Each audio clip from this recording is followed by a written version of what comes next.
HD2 New York, a Good Karma Brands radio station. Bart Scott. What the hell? Chris Carlin. Take a hike. We're good. This is Bart and Carlin Buckle your chin strap. We about to bang. on ESPN New York and streaming live on YouTube. It's a Dealer's Choice Thursday. Bart and Carlin on ESPN New York and on the ESPN New York app. Also on YouTube. You know What is up? You know my dealer's choice is? What's that? You know what I'm saying, John? Jeezy, Johnny Pick'ems. Sometimes you wonder, in light of Dr. Doom and some of the scenes being released, Marvel. Dr. Doom is Marvel. No, Starks turns crooked. I don't know it, but I know what you are speaking. And the basis is that Captain America went back when he decided to stay with the love of his life. And remember, they had to go back to try and steal the Infinity Stone. They tried to go back and steal the Infinity Stone, and they used the Time Stone, but they had the time travel thing. But Captain America kept one for himself, and he went back and chose to live a regular life in another dimension with the love of his life that he lost when he got frozen. Really? Yeah, so what happened was it threw off the entire future in another spectrum in which they really lived in. So it killed Tony Stark's family in that one. So that's why he turned to Dr. Doom. And so when I think about Dr. Doom, the first person I think of is Aaron Rodgers. And yeah, you know I was going to about alternate timelines. Yeah, you know I was going to get. I was going to get to it eventually. You know what I'm saying? Yeah, because I know it's a lot of Comic-Con, it's a lot of Marvel fans out there. I don't knock it. There are a ton of them out there. It's just not my thing. And most of them are our listeners, right? Yes. So what I'm trying to say is, if we didn't use the time, we can go back and use the Time Stone. What I would do is, I would still hire Aaron Glenn. Check. But I would keep Devontae Adams when you see that he leads the league in touchdown catches. And I would have kept Aaron Rodgers. You know what that would have did? That would have kept Justin Fields in Pittsburgh. That means we wouldn't waste $30 million for a guy that we're going to try and have to cut and have to live with his dead cap money. I'd much rather be living with having to pay Aaron Rodgers, even this version of Aaron Rodgers. Because Aaron Rodgers, with Thielen, with Marquez Valdez-Scantling, and with DK Metcalf, all of a sudden, he's throwing the ball down the field. Well, how would we think that would look if we still took Mimbu and we would have been able to protect him, and then we would have been able to have Devontae Adams, Garrett Wilson, Mason Taylor? How would that have looked? I'd much rather have a scene in that universe what our outcome would be than have to live through this nightmare that I have to cover every Sunday. All right. So let me ask you this question, if that's what you want to throw out there. That's what I'm throwing out there. Well, how different would this look, though? Is this a team that you'd be talking about in the playoffs? Have you seen the AFC? I have seen the AFC. The death of Patrick Mahomes. Nothing that keeping Aaron Rodgers would have disrupted what happened in Kansas City. That wouldn't have changed anything. It wouldn't have changed anything that happened in Baltimore. the alternate timelines, it would not have affected them at all. No, it wouldn't have affected. It might have affected. It would have affected Pittsburgh, which would have in turn maybe affected the Ravens, because then maybe Pittsburgh would be even worse. Yeah, I guess my point is the Jets are 3-11. Yes. How much better would this have looked? Would they have been three games better? They might have been. They would have been 6-8. They might have been pushing the Buffalo Bills, brother. Oh, come on. Okay, come on. hold it. Whoa. Come on. Joe Leo, don't you shake that, Scott Bales. Come on. Scott Bell, do not shake your head at me, Scott Bell. Okay. Aaron Rodgers is winning his division, correct? Mm-hmm. Again, if you take the offense, let's be clear though about one thing. You're going to speak in absolutes in the next few minutes here, and they are very shaky absolutes. Well, like when you say that Aaron Rodgers is leading his division, they are 8-6, and then you got 7-7, 4-10, and 3-11. That's like saying you're the thinnest guy in this room. Okay, so yeah, it's absolutely 100% actually, true. Scott Bale is. Oh, in this room. Okay. In this room. Okay. Yeah. But with that being the case, it doesn't necessarily hold a lot of water as an important statement. You don't think behind this offensive line, Breece Hall would have been twice as good, and you don't think Garrett Wilson and Devontae Adams, 2 years of learning how to play with each other in this – who's better? Who you think would be better in this system, Jared Goff or Jared Goff or Aaron Rodgers? now? He would have ate up this type of scheme. Now? He would have ate this. What I'm saying is he would have ate this scheme up. He would have ate this scheme up, living in between the hashes, his football acumen, his nuance.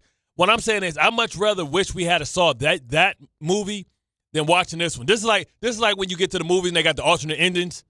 This the alternate ending where your favorite character died, which is my fandom. Mm-hmm. And the other one, at least I know for a fact they would have won more than 3 games. All right. Well, here's and the offensively, I think they would have been. I can't sell you for a minute that the Jets are better off having let him go than they are having kept him. I can't do that. But then he would have retired. Because I was with you on that, if you remember. Yeah, but he would have retired. He would have simply retired at the end of the season. When he retired, that means all that dead cap money, all that money on his books wouldn't have counted against us. Meanwhile, we got to carry Justin Fields' money around. Mm-hmm.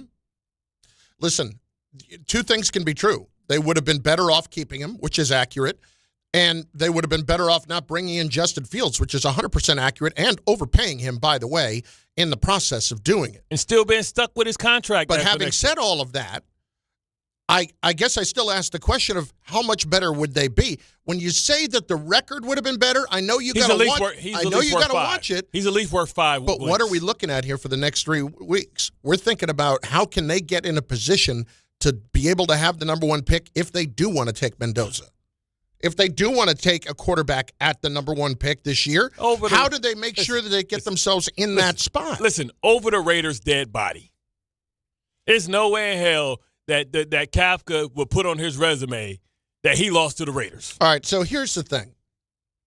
The Jets right now sit at number 5, okay? Of the teams that are 3-11, Cleveland, the Jets, and Arizona, they are the second team in there. Of the teams that are 2-12, you've got the Giants, you've got Vegas, you've got Tennessee. Every day. Every day. Spam. The Giants, Vegas, Tennessee. The Giants-Vegas game next week is the biggest game of the year. Call that the Bumbo. We can call it whatever you want. It's the biggest freaking game of the year. Because you know they are going to find a way to screw it up. You know that they are going to win that game. And you know that it is the absolute wrong thing for them to do. If I'm Jackson Dart, you damn straight. When I start hearing people say, oh, well, maybe they might take Mendoza and reset the clock, man, I'm going Waka Flocka. This one's for John. I'm going like that. I'm talking about diving over the pile, running through for first downs.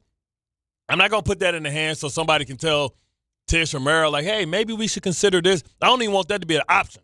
I don't want anybody else thinking a different way. I want Joe Shane back if I'm Jackson Dart. Because I am all that he is clinging to right now. You're right. I don't want any fresh thoughts in this building. Imagine a new general manager. I don't want open minds around. No. A new general manager's like, hey, and they start getting into the analytics. Well, but as I'm tying this into the Jets, here's the point, okay? These are 2 teams that over the next few weeks are basically projected to finish the same. Ray pointed this out this morning on ESPN.com. Who will squeeze into the NFL playoffs? They simulated the rest of the season to find out who ends up making it to the playoffs and who ends up losing. We're using technology? Yes, but I'm not interested. Look at us. But I'm not interested. Look at us. I am not interested in who's going to the playoffs. I'm interested in how are the Giants and Jets losing, okay? Exactly. This week, it projects that the Giants will lose to the Vikings 20-13. The Jets will beat the Saints. No, the Jets will lose to the Saints 20-17. Oh, okay. Saints are playing better, okay? Yeah. So that is what it is projecting right there, okay? So it's got both of them losing. Next week, Patriots 31, Jets 3. 3? Damn. 31-3. Our special teams are too damn good to be held to 3. And then the Giants 27-13 over the Raiders. Okay. It's got the Giants beating the Raiders 27-13. And then week 18, it has got the Bills beating the Jets 45-24. And it's got the Giants losing to the Cowboys. So in essence, that would end up with the Giants and Jets both finishing with 3 wins this season. It had the Raiders finishing with 2 wins this season, I believe. And that would give them the number 1 pick in the draft. Give who the number 1 pick? The Raiders. Okay. Because they've got them losing to the Texans, they've got them losing to the Giants, and they've got them losing to the Chiefs in the final week of the year. Now, will Pete Carroll, knowing that he's probably going to be fired, will he send the Raiders off with a big FU? Oh, he's going to pull the old who did that? Somebody did that. Yeah, I think it was Paul. Lovie Smith. That's right, with the Bears. Yeah. Yeah. No, I thought he did it with Houston. With Houston. Yeah. Yes, the 1 year he had with Houston. Yeah. He's like, I know y'all fired me. Let me go ahead and this one's for John. He went and fake punt, 4th down, trick play, reverse throwback pass, flea flicker, and I bet fumble rooski. And I bet when they do that stuff, when a coach throws everything out there at it, the players must love it. Yeah, they're like, I don't care. Let's try it. Let's do it. Yeah. Remember that one play we tried? You said not in case of emergency. It is emergency. Well, listen, they did end up okay with C.J. Stroud, but still, it was the point. The point of this is simply that the Jets right now, getting back to your initial premise, where they would have been better off with Aaron Rodgers and better off this season, I would argue, they would not have made the playoffs. And if that's the case, I think they would have. Hang on. If that's the case, then you end up back in the middle of the pack. And that's the worst place to be. And this is a team that has to figure out their future at some point because they've been trying to do it forever. They still could have traded those players. I don't. If the maybe no, not no, 20. no, no, no, They might have no, traded, no. they You might, can no, they no. would have traded. They would have traded. No. I'm not letting you spill any of that kind of, any of that garbage there. Any of your propaganda there. You're trying to tell me that they would have been so much better off with Aaron Rodgers. They are not trading away Quinnen Williams and Sauce Gardner if that happens. They would have traded Sauce. No. They would have traded Sauce. Sauce was playing like crap. There would have been a revolt. Sauce was playing like crap. There would have been a revolt if that happened. Sauce was playing like crap. That's revisionist. And A.Z. Thomas, they liked the way he played, and they were satisfied with Stevens because he's a physical cornerback. They still would have traded him because Aaron Glenn, I didn't think you liked could the not softness. sell that to a fan base if you are actually at 500 and what you want to tell me is somewhat in the mix for the playoffs. They are not trading away Sauce Gardner in the middle of the season. You know that's not happening. Maybe you're right. Maybe you're wrong. No, it's not maybe. It's 100% accurate, and you know it. And so the point is, you can't have it both ways here. Could have traded him next year. You can't have it both. That's fine. You can't have it both ways. What I don't know that I would have been able to find a sucker to give me 2 first-round picks for him like I did in the middle of the season. Might have traded Jermaine Johnson. Maybe. Jermaine's got to get it, but it's all maybes. I can tell you that neither of those 2 players would have gotten moved. With full-on certainty, if you're trying to tell me they would have been so much better off. Well, damn it, great. They wouldn't have been moved if we'd have had a great defensive tackle and a 2-time All-Pro corner. Oh, my God. Don't get me stuck with those bums. No, that's not the point. The point is you're talking to me about how much better off they would have been, and I'm saying I don't necessarily agree because right now, while they would have won more games, they would have been sitting in the middle of the pack again and probably on the outside looking into the playoffs and drafting 17th. Nah, they definitely would have been the 8th seed at worst. Are you kidding me? Are you kidding me? Right now, would the Jets have been better than 6 and 8? Bro, Garrett Wilson wouldn't have been hurt because he wouldn't have had. You can't project he wouldn't have been hurt. You want to know why? Because he wouldn't have had Justin Fields throwing inaccurate balls and he throw his back out in London on the pitch. You really are creating alternate universes here. This is your own Marvel sliding doors situation what would happen if I went in the opposite way. Here's Bart's bizarro world where everything works the way I want it to work perfectly, and nobody gets hurt, and I don't trade away star players, or I still trade away star players and get all the picks that I want, but we're still in the playoffs. Joe Leo. What's up, Art? Garrett Wilson is hurt. Why? Partly because of Justin Fields, yes. But he's 85%. He threw that damn out. I was there. I was sitting right there on the pitch. He was on the left sideline. He threw a dumb ball. Garrett Wilson had to try and put the air brakes on, and he blew it. He messed his You know deal. what? I take it back. You're right. He wouldn't have gotten hurt. You know why? Because Aaron Rodgers doesn't throw Garrett Wilson the freaking football. So all he was doing would be jogging out routes anyway. Joe Leo, I'm sorry. How many yards did Garrett Wilson have receiving last year?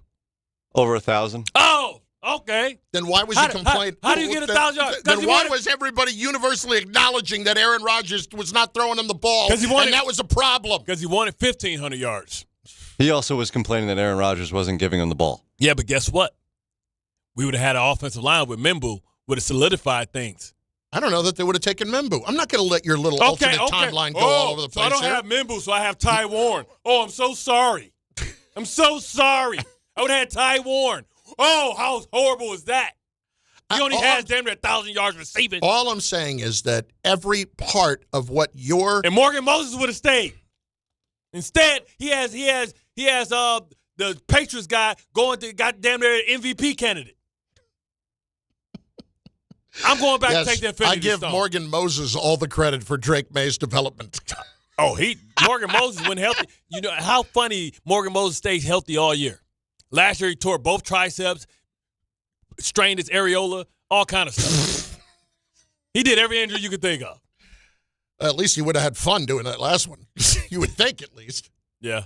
Anyway. That was a hell of a night. Point is, you can say this all you want. They did wrong. They messed up, man. But right now, I want to see them win. I wanted to see them win before the season. I wanted them to keep Aaron Rodgers because that was their best opportunity to win. You and I are not going to disagree on that. But now as we're sitting and looking back, hindsight in 2020, we both have to agree that at least for the moment, before the picks have been made, they are better positioned for the future. So, Joe Leo, Jet fan, correct? Yes. As a Jet fan, are you, I'm not going to use the word happier. No, I'm not happy I'm not at going all. to use the word happier. I'm not. Are you more content with the Jets being in this situation off of this year right now, everything included, or if they had been sitting middle of the pack, probably outside looking in at the playoffs?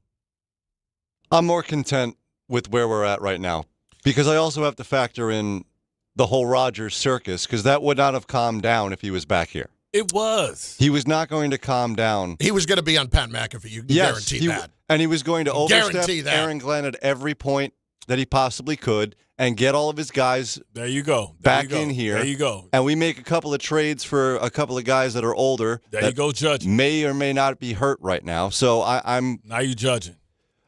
I'm judging off a fact, off of 2 years of what Rodgers did while he was here with the first-time head coach. Nothing would have changed in terms of his behavior with Aaron Glenn here as opposed to Robert Saleh. You don't know that man. He's married now. You don't know that man.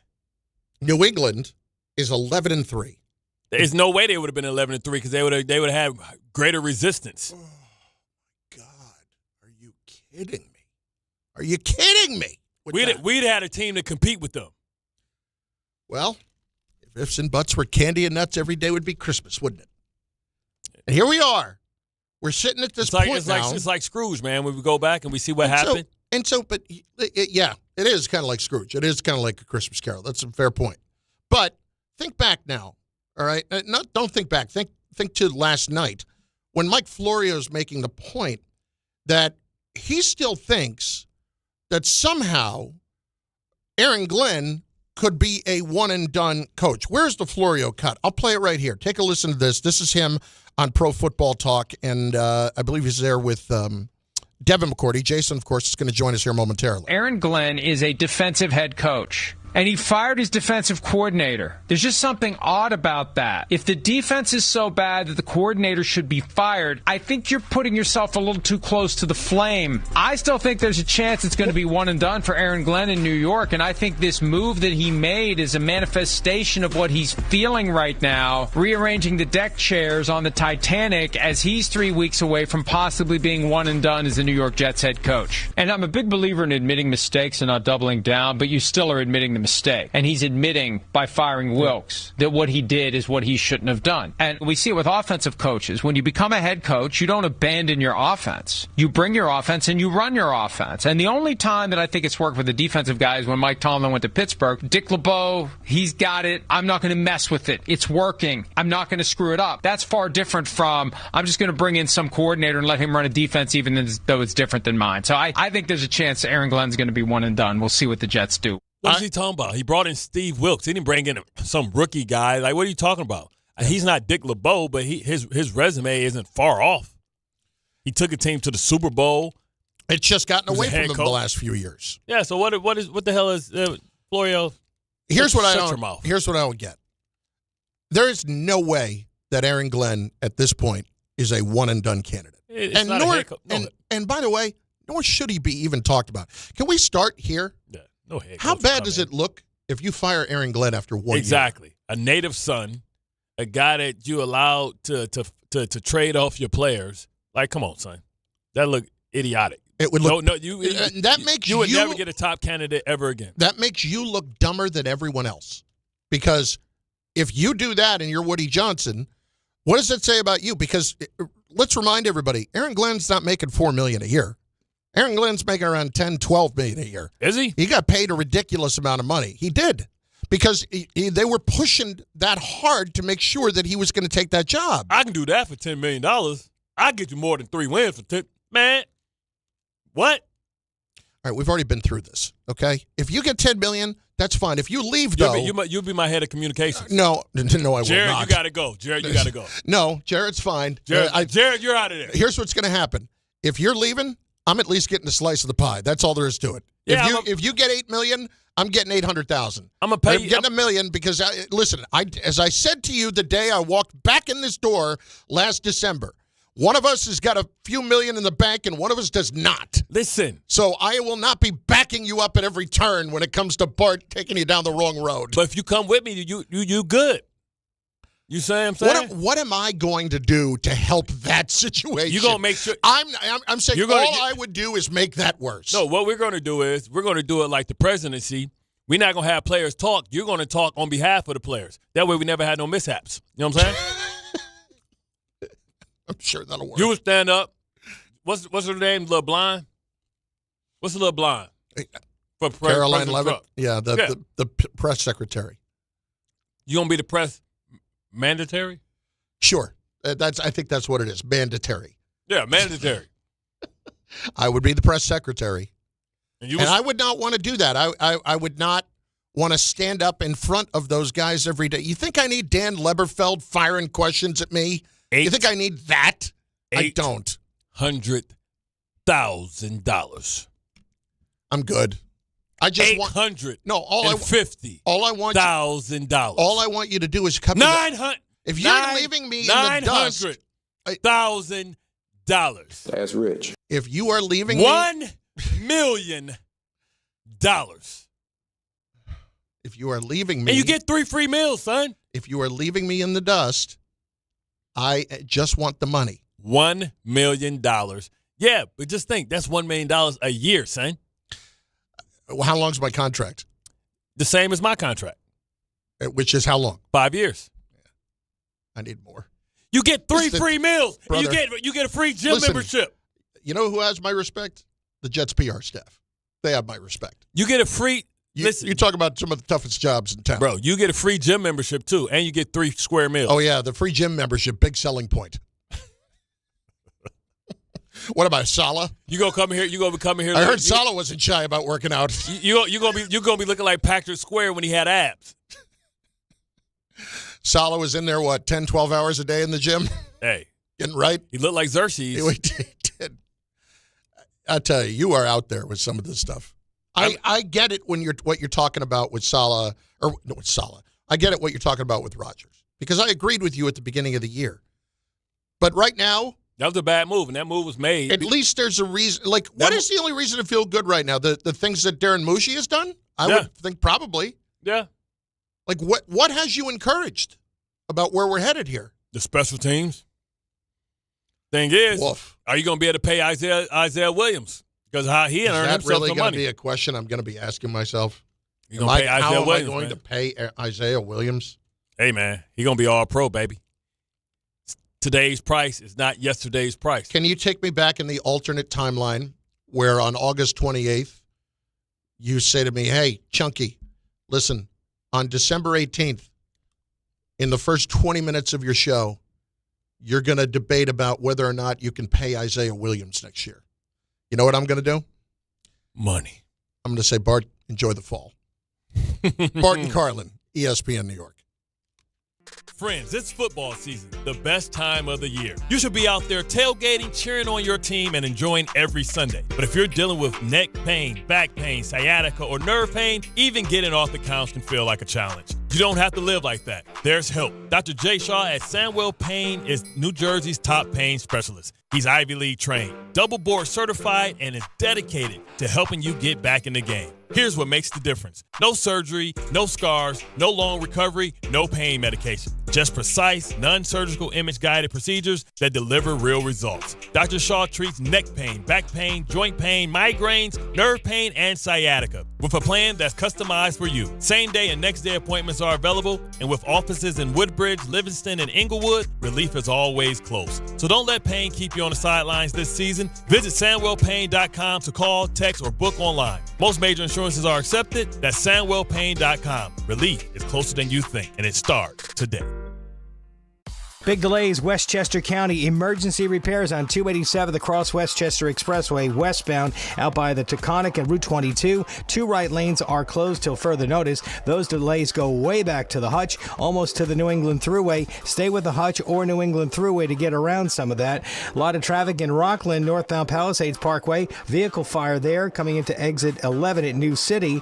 Problems continue. Accident with injuries. Route 59 in front of the New York State Thruway. The off-ramp is closed, and you've got investigation there. New York State Thruway itself very slow past the Parkway into that crash scene. And on the FDR Drive north and southbound, delays into the 30s. Water main break, Long Island City near the Queens Midtown Tunnel. The tunnel has been reopened, but still 50th Avenue at 51st Street to be avoided. I'm Bob Williams on 880 ESPN New York. Knicks fans, it's time for basketball, and the action starts on Friday at Goldie's Tavern with Team ESPN New York and Ultra. Whether you need a pregame spot or you're looking for the right Knicks bar to watch the game versus the 76ers, Goldie's Tavern is your destination. The party tips off at 6:30 p.m., and Team ESPN will be giving away ESPN, Ultra, and Knicks prizes. Join fellow Knicks fans on Friday at 135 West 30th Street. Cheer on your Knicks, enjoy Ultra draft and bottle specials, and cool prizes all game long at Goldie's Tavern. Some stages celebrate. This one tests everything. Every drive, every approach, every putt. Pressure builds. Resilience matters. And history waits for the bold.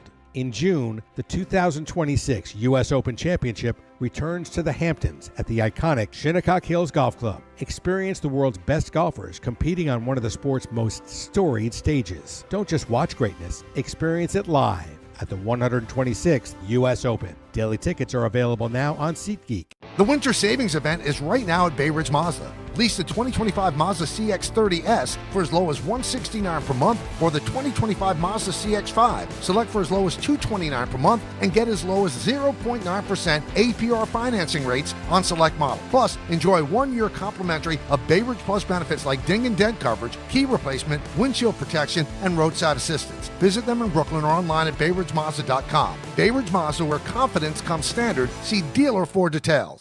If you've been injured in an accident that wasn't your fault, then you need a lawyer who knows New York's unique personal injury and workers' compensation laws. At the Parisman Firm, they have decades of experience handling all types of accident cases and a proven track record of delivering huge results. Their team has already recovered nearly $1 billion for injured New Yorkers. From construction to car accidents and slips and falls, they've got you covered. Call the Parisman Firm now at 718-WORKERS, where your case is their cause. Get the justice you deserve today. The holidays are here, and Amazon Pickup is your MVP of package pickup. Need that perfect gift like a brand new jersey for the big game? With Amazon Pickup, you can grab your order from secure Amazon lockers or counters near you on your schedule at no extra cost. It's fast, it's easy, and it keeps your holiday surprises tucked safely away. So whether you're running from work or heading to the holiday party, Amazon Pickup makes holiday shopping worry-free. Find your nearest Amazon Pickup location at amazon.com/pickupmvp. That's amazon.com/pickupmvp.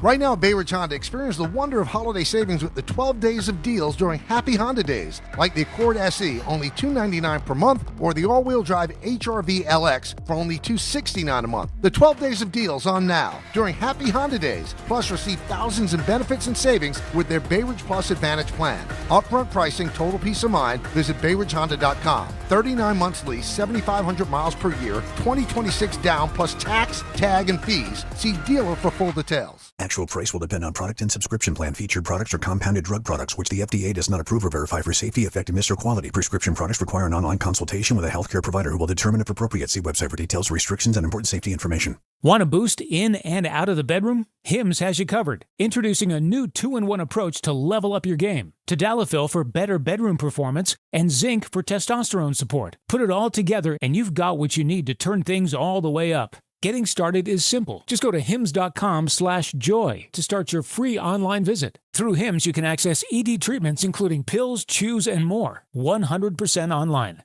No office visits, no pharmacy lines. Just fill out a simple intake form and a licensed medical provider will determine if treatment's right for you. If prescribed, it ships free and discreetly to your door. Find affordable treatment options at up to 95% less than brand names at hims.com/joy. That's hims.com/joy, hims.com/joy.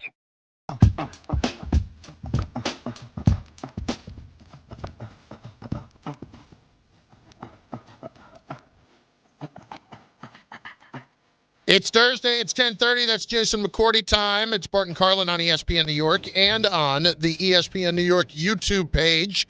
Go there, subscribe, get locked in, comment. We'll drop your comments in throughout the course of the show. J-Mac, of course, ESPN NFL analyst and of CBS. Where are we this week, my friend? I'm heading to Houston. I have the Texans and the Raiders. Okay. Here's the first thing we got to talk about with the Raiders. Homecoming. No. Here's the first thing we got to talk about with the Raiders. Because all we're concerned about around here is the Giants-Raiders game next week. Yeah. J-Mac, talk to me about the Raiders situation and Pete Carroll and just the possibilities that they actually find ways to win in any of these 3 games left. Man, that's going to be a challenge. You know what their best game to have a chance to win? Well, that'll be the last game of the season against the New York Giants. That's going to be a fun one to watch, I think, for fans. But with the Raiders right now, when you look at them, especially this last week, I've covered them now. It'll be 3 out of the last 4 weeks, and they're finding different ways to lose. It seems like as you progress from week to week, it was the Chargers game, the Broncos, and now the Eagles. They're facing playoff type of teams, but they look like they're going the opposite direction. So this is a team that has struggled to run the football. There's been a ton of pressure on the quarterback because of that, and then they just don't have the guys on the outside to be able to win. Trey Tucker is their number 1 option, who's probably really a 3. You look at their team, Brock Bowers and Max Crosby. Those are the 2 players that you look at and go, oh, yeah, I know they play for the Raiders. Beyond that, you're struggling to figure out who are the impact players that they have. So I honestly don't see them winning another game. I think that it's going to come down to that number 1 pick who wants to stink it up more between them and their Giants. I mean, when you look at it, we know it's probably going to be some more firings. But Giants, we got Giants, potentially, I think Atlanta doesn't survive. Who else do we have? We got Tennessee, correct? Yeah, Tennessee already did. Yep. So out of these jobs, which one of these jobs are the more attractive job to be able to take when you think about, what the coaching cycle is going to be? It's such a fun conversation. We were just talking about this week on Get Up, and Dominique Foxworth kind of said listening to Jackson Dart's response when you talk about the hits he's taken makes the Giants' job a little less attractive because the Giants' job, I look at the Giants and I look at Tennessee. Those are the 2 jobs that are going to be open. And you say, all right, well, if you look at Cam Ward and if you look at Jackson Dart and you believe that these 2 guys have the potential to be franchise quarterbacks, which I would say both of them have flashed this season and showed that type of potential, and it's all right, which team can I go and really build with? And I think when it comes to Jackson Dart and it comes to the Giants, I don't look at how he's prone to taking the hits as such a negative. I think it is part of the growing pains. I think Drake May is a great example. In year 1, he had a different head coach, and he took a ton of hits. He went through the concussion. He had a concussion. He went through protocol and different things of that nature. And now you watch him this year sliding, getting down, getting out of trouble, still using his legs, and how much better he's gotten with Josh McDaniels as his offensive coordinator. I look at Jackson Dart, and I think it can be the same exact way. So that would be, for me, probably the most attractive job in the sense of you look at them defensively and what they have up front and some of the talent that they have on that side of the ball. You get Malik Neighbors back healthy, having him, Wan'Dale Robinson. You have 2 tight ends in Bellinger and Theo Johnson. And you have a quarterback that you believe can really lead the charge in Tyrone Tracy and Scatterbo. So to me, the Giants would be the most attractive job. Now, obviously, the general manager part of Joe Shane's still going to be there in the relationship, and all of that plays a large role as well. They just canceled your code to the Tennessee facility, man. Hey, that code been canceled for a long time. They're my people down there, but it ain't that copacetic. Jason McCourty with us. Bart's been very much into this alternate timeline thing today, like it's the Marvel universe. Okay. Yeah, Dr. Doom's coming out. This sounds there can be no good of what's about to come next. Exactly. And it's where he's tying it into the Jets, that they would have been better off right now in the grand scheme, like they might have been a playoff team right now, had they gone down the road of keeping Aaron Rodgers and Davante Adams. Thank you. As opposed to going down the road where they are right now. Now, in theory, I think we'd all agree that they would have won more games. But as far as their future is concerned and where is this all headed, how do you feel about Bart's alternate timeline when it comes to where they would have been better off? My first response to Bart would be, does he think they would have had the potential to win the Super Bowl this year? I think with the weak AFC, with Mimbu, Aaron Rodgers having a great offensive line, but having 2 elite weapons on the outside, I'm looking at him, do smoke and mirrors with a tight end. I think they could have gotten a tournament, and I think in AFC, anybody. Answer the question. Yes. I'm leaving. Yes, I hope they. Yes, they deserve it. I hope they burn in hell. With all of that word salad he was giving us, he had already answered. There's no chance he knows. They wouldn't have won. So I'm not gonna say you'd be wrong. Yes, they'd be a lot better team, and I do think there's a chance that they might have been able to sneak into the playoffs this year with that, and especially whoever else they could have possibly added in free agency. I mean, hell, look at the New England Patriots. Yeah. They stunk for the last 2 years, and they've made moves in the offseason, got a different coach, blah, blah, blah, and they're a team that's at the very top of the AFC. I don't think the Jets would have been there, but I think you would have had a 42-year-old quarterback. You would have made it into the playoffs. You would have lost in the wild card, and then you would have been sitting here in March, and you'd be like, all right, now where do we go?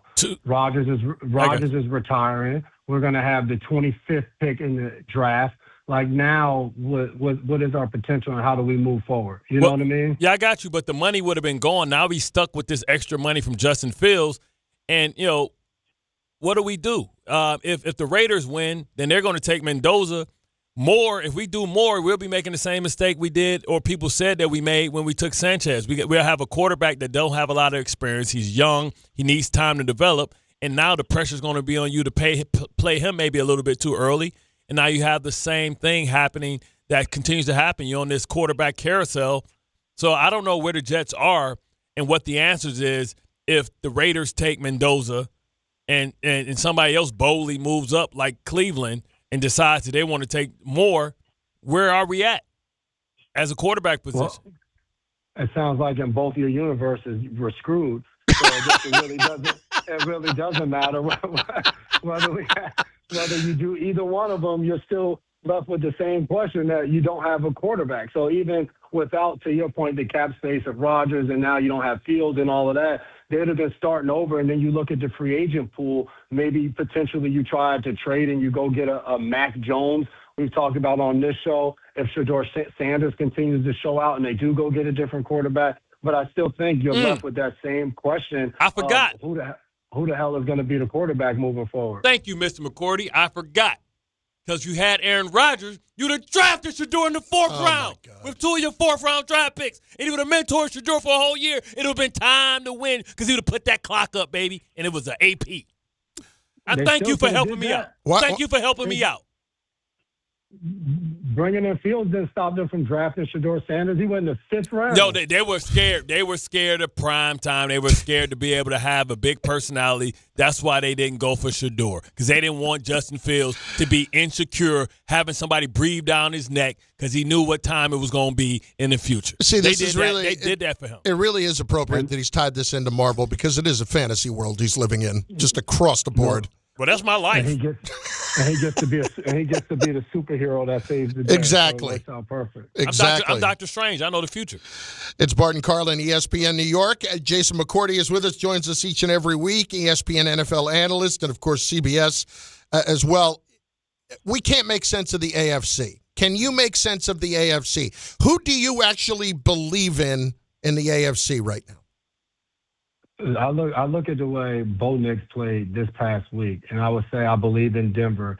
And I guess as a defensive guy, as I look at the AFC, Denver would be the team I believe in most. And the team that I think comes up from the bottom and gets to the top, I think, is the Houston Texans. The way their offense has gotten better, C.J. Stroud since coming back off of the concussion. They won 3 games without him, and now he's won 3 to have 6 in a row right now. That defense is dominant. And I think as the offense has come along with Nick Caley, the Broncos and the Texans are the 2 teams that I would say are the very top of the AFC for me right now. Can Jacksonville change your mind this week playing the Broncos? Because if you have to say who got the better quarterback, I'm going with Sunshine. I'm going with Sunshine. But I think if you look at the 3 quarters, to me that's the big thing in the AFC right now. As you look at what the playoff picture is going to look like, Josh Allen is by far the best quarterback in the AFC playoffs, and you would assume that, all right, well, this is going to be his best chance to go win it, because if you get into a game and it's the fourth quarter, I believe in Josh Allen over every other quarterback in the playoffs on that side. But when you look around the locker room, the Bills don't have the team. I think he has the worst supporting cast when it comes to the defensive side of the ball, the receivers, the weapons, and all of that. I think when it comes to Jacksonville, yes, they have a lot of talent. They have a lot going for themselves. And Trevor Lawrence has been amazing these last few weeks, how much as he's gotten better. I think what you just said about them going against the Denver Broncos, there are so many question marks that continue to surround Trevor Lawrence, because Jacksonville's a team that when they're winning, a lot of people aren't even watching them. Even the game this week, because of the way it all breaks down, the broadcasting maps and all of that type of stuff, that game is only going to be seen in those markets, which is insane because it's one of the best games of the week. So I think Trevor Lawrence, if he passes this test against this defense, you'll definitely start to look at Jacksonville in a different light. So I know you're calling the game this week, but if you weren't calling the game, what game intrigues you the most? And we'll start with tonight's game. We got the Rams versus Seattle. We got Green Bay versus Chicago.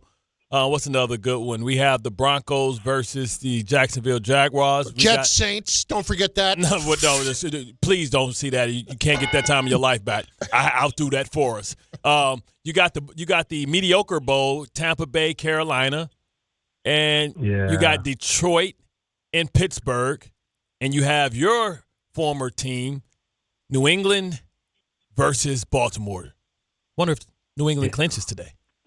Yeah, I would probably say the most intriguing game is probably tonight. Rams and Seahawks, 2-11-3 teams. The division's on the line. The team that wins controls their destiny. Sam Darnold threw 4 interceptions against them the last time they played, and they still were field goal at the very end, time expired from winning that football game. So I would say that's probably the most intriguing game, probably the best matchup of the weekend that you want to see. But probably what I'm most fascinated to watch, I want to see how Phillip Rivers responds after playing in the NFL game after 5 years off. So Monday night, the 49ers and the Colts. The Colts are still fighting to be able to get into the playoffs. The loss last week doesn't change anything for them. They still can get in if they win out and they get a little bit of help. So, and the same with the 49ers. The 49ers are 10-4 with all the injuries they've had to sustain and all of that. Yeah. So watching to see the after for Phillip Rivers, for me, is going to be a fun watch Monday night. Does New England take Lamar Jackson out and tell him to go tend to them rabbits, mice and men? We put them out their misery. Lenny and them. I think that game comes down to, can New England stop the run? Like Robert Spillane didn't play last week. Milton Williams is still on injured reserve. But you talk about an opportunity. I thought last week for Drake May, everybody talking about Josh Allen and he could possibly become an MVP. Like that was his moment. And now to get Sunday Night Football and to be able to beat Lamar Jackson and potentially end their playoff hopes, that'll be huge. I like New England in this one. For me, it's how fast can they move on from last week, being up 21-0 and losing that game. Like that's devastating. How fast can they turn the page and be able to perform Sunday night. J-Mac, we appreciate it. We'll talk to you next week. Yes, sir. All right. Actually, it's next Friday. Yeah, we're not going to talk to you next week. Next Thursday's Christmas. And in our world, this conversation never happened. I'll shoot you guys a text. We'll talk next week. Merry Christmas. Merry Christmas. We'll talk soon. That's Jason McCourty, ESPN NFL analyst. And, of course, he is on CBS as well. He has got the Texans and the Raiders this coming Sunday. Bart Carlin on ESPN New York and on the ESPN New York app. He'll be telling childhood stories by halftime. When I played back in the day, because won't nobody care about that game. Listen, I know the feeling when you're getting in there for that game and you think you know what's going to happen, and all you're just hoping. You're just hoping. Because they were going into last week. I got the Browns and Bears just hoping. Just Shador. I got Shador. Yeah. I got Shador to talk about. Give me hope. But then, you know what we call it? Second half? Yeah. Empty the bucket. Yeah. You got a better chance of watching Max Crosby ask one of his teammates, what did the five fingers say to the face, than you do seeing an entertaining football game. Bart Carlin, ESPN New York. Hey, New York and New Jersey, Boost Mobile has an unlimited talk, text, and data plan that's only $25 a month forever, meaning you'll only ever pay $25 a month for the rest of your life. Who wouldn't want unlimited wireless when it only costs $25 a month forever? If you don't, you must be one of those people who enjoy overpaying for their phone plan. $25 a month forever is truly as good as it gets, so go online and switch now at boostmobile.com. After 30 gigabytes, customers may experience slower speeds. Customers will pay $25 a month as long as they remain active on the Boost Mobile Unlimited plan. There are a lot of reasons why people buy at Ramsey Mazda. It's their selection, it's their customer service, and it's their savings during the More to Move You event. Lease a new Mazda 2025 CX-50 2.5S Select with all-wheel drive for $199 for 36 months. Start shopping now at RamseyMazda.com. Choose wisely. Choose Ramsey Mazda. Call 833-853-2970 for lease details. VIN SN385912. MSRP $32,795. Zero security deposit. Ends 1/2/26.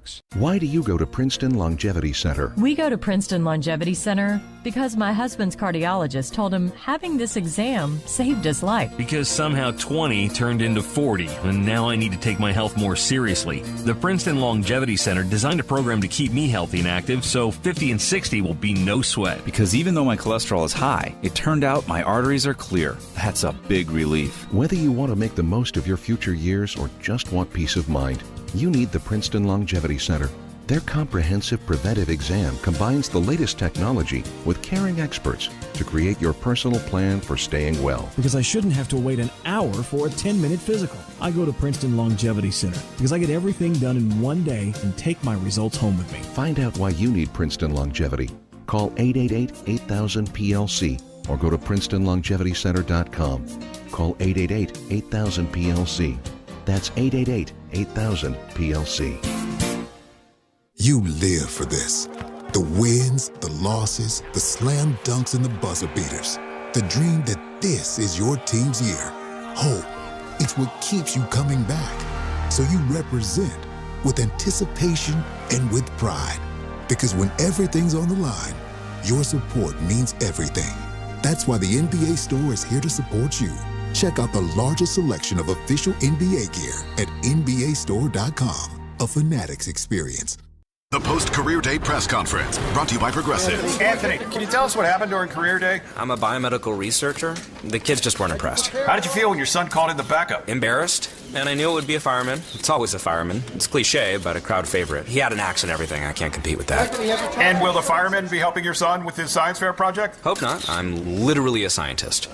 Like it or not, sometimes you need a backup. That's why there's Progressive to protect your home and auto. Progressive Casualty Insurance Company affiliates and other insurers. Not available in all states or situations. Hey, fans! Welcome back to Fansville's Cheers and Tears. Oh. Okay, so like everybody deals with losing, right? To a rival on a last-second field goal. Whatever, it's fine. I'm totally fine.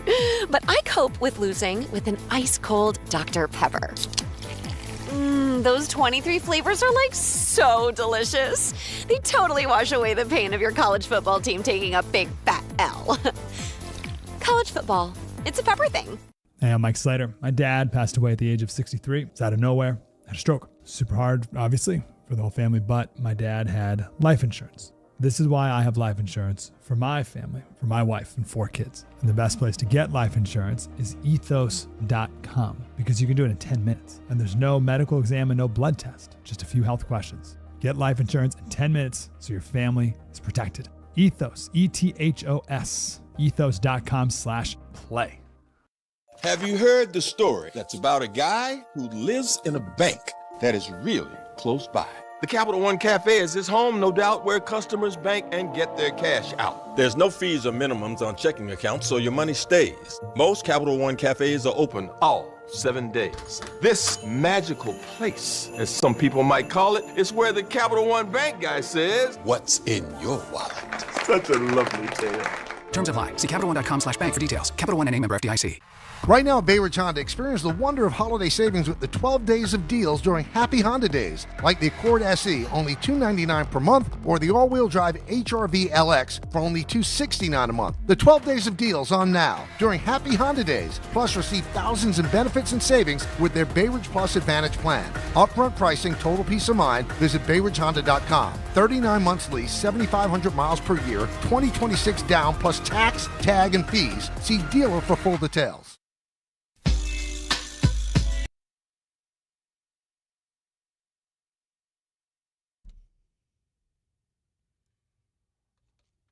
One, two, three into the 4. Me and Doggy Dog and Dr. Dre. I'm telling you, this. I have not watched more of it yet, but this whole Diddy thing is do you understand it's number 1 on Netflix? Yeah. It's 2.3 billion people have seen it.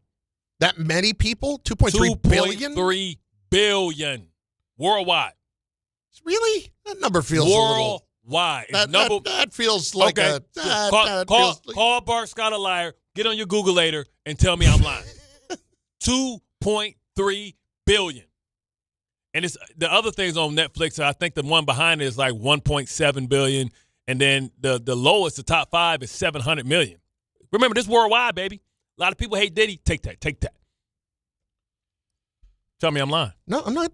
No, here we go. Yeah, tell me I'm lying. Now, this says, it doesn't say New York, or it doesn't say worldwide. Okay, it doesn't say worldwide on here.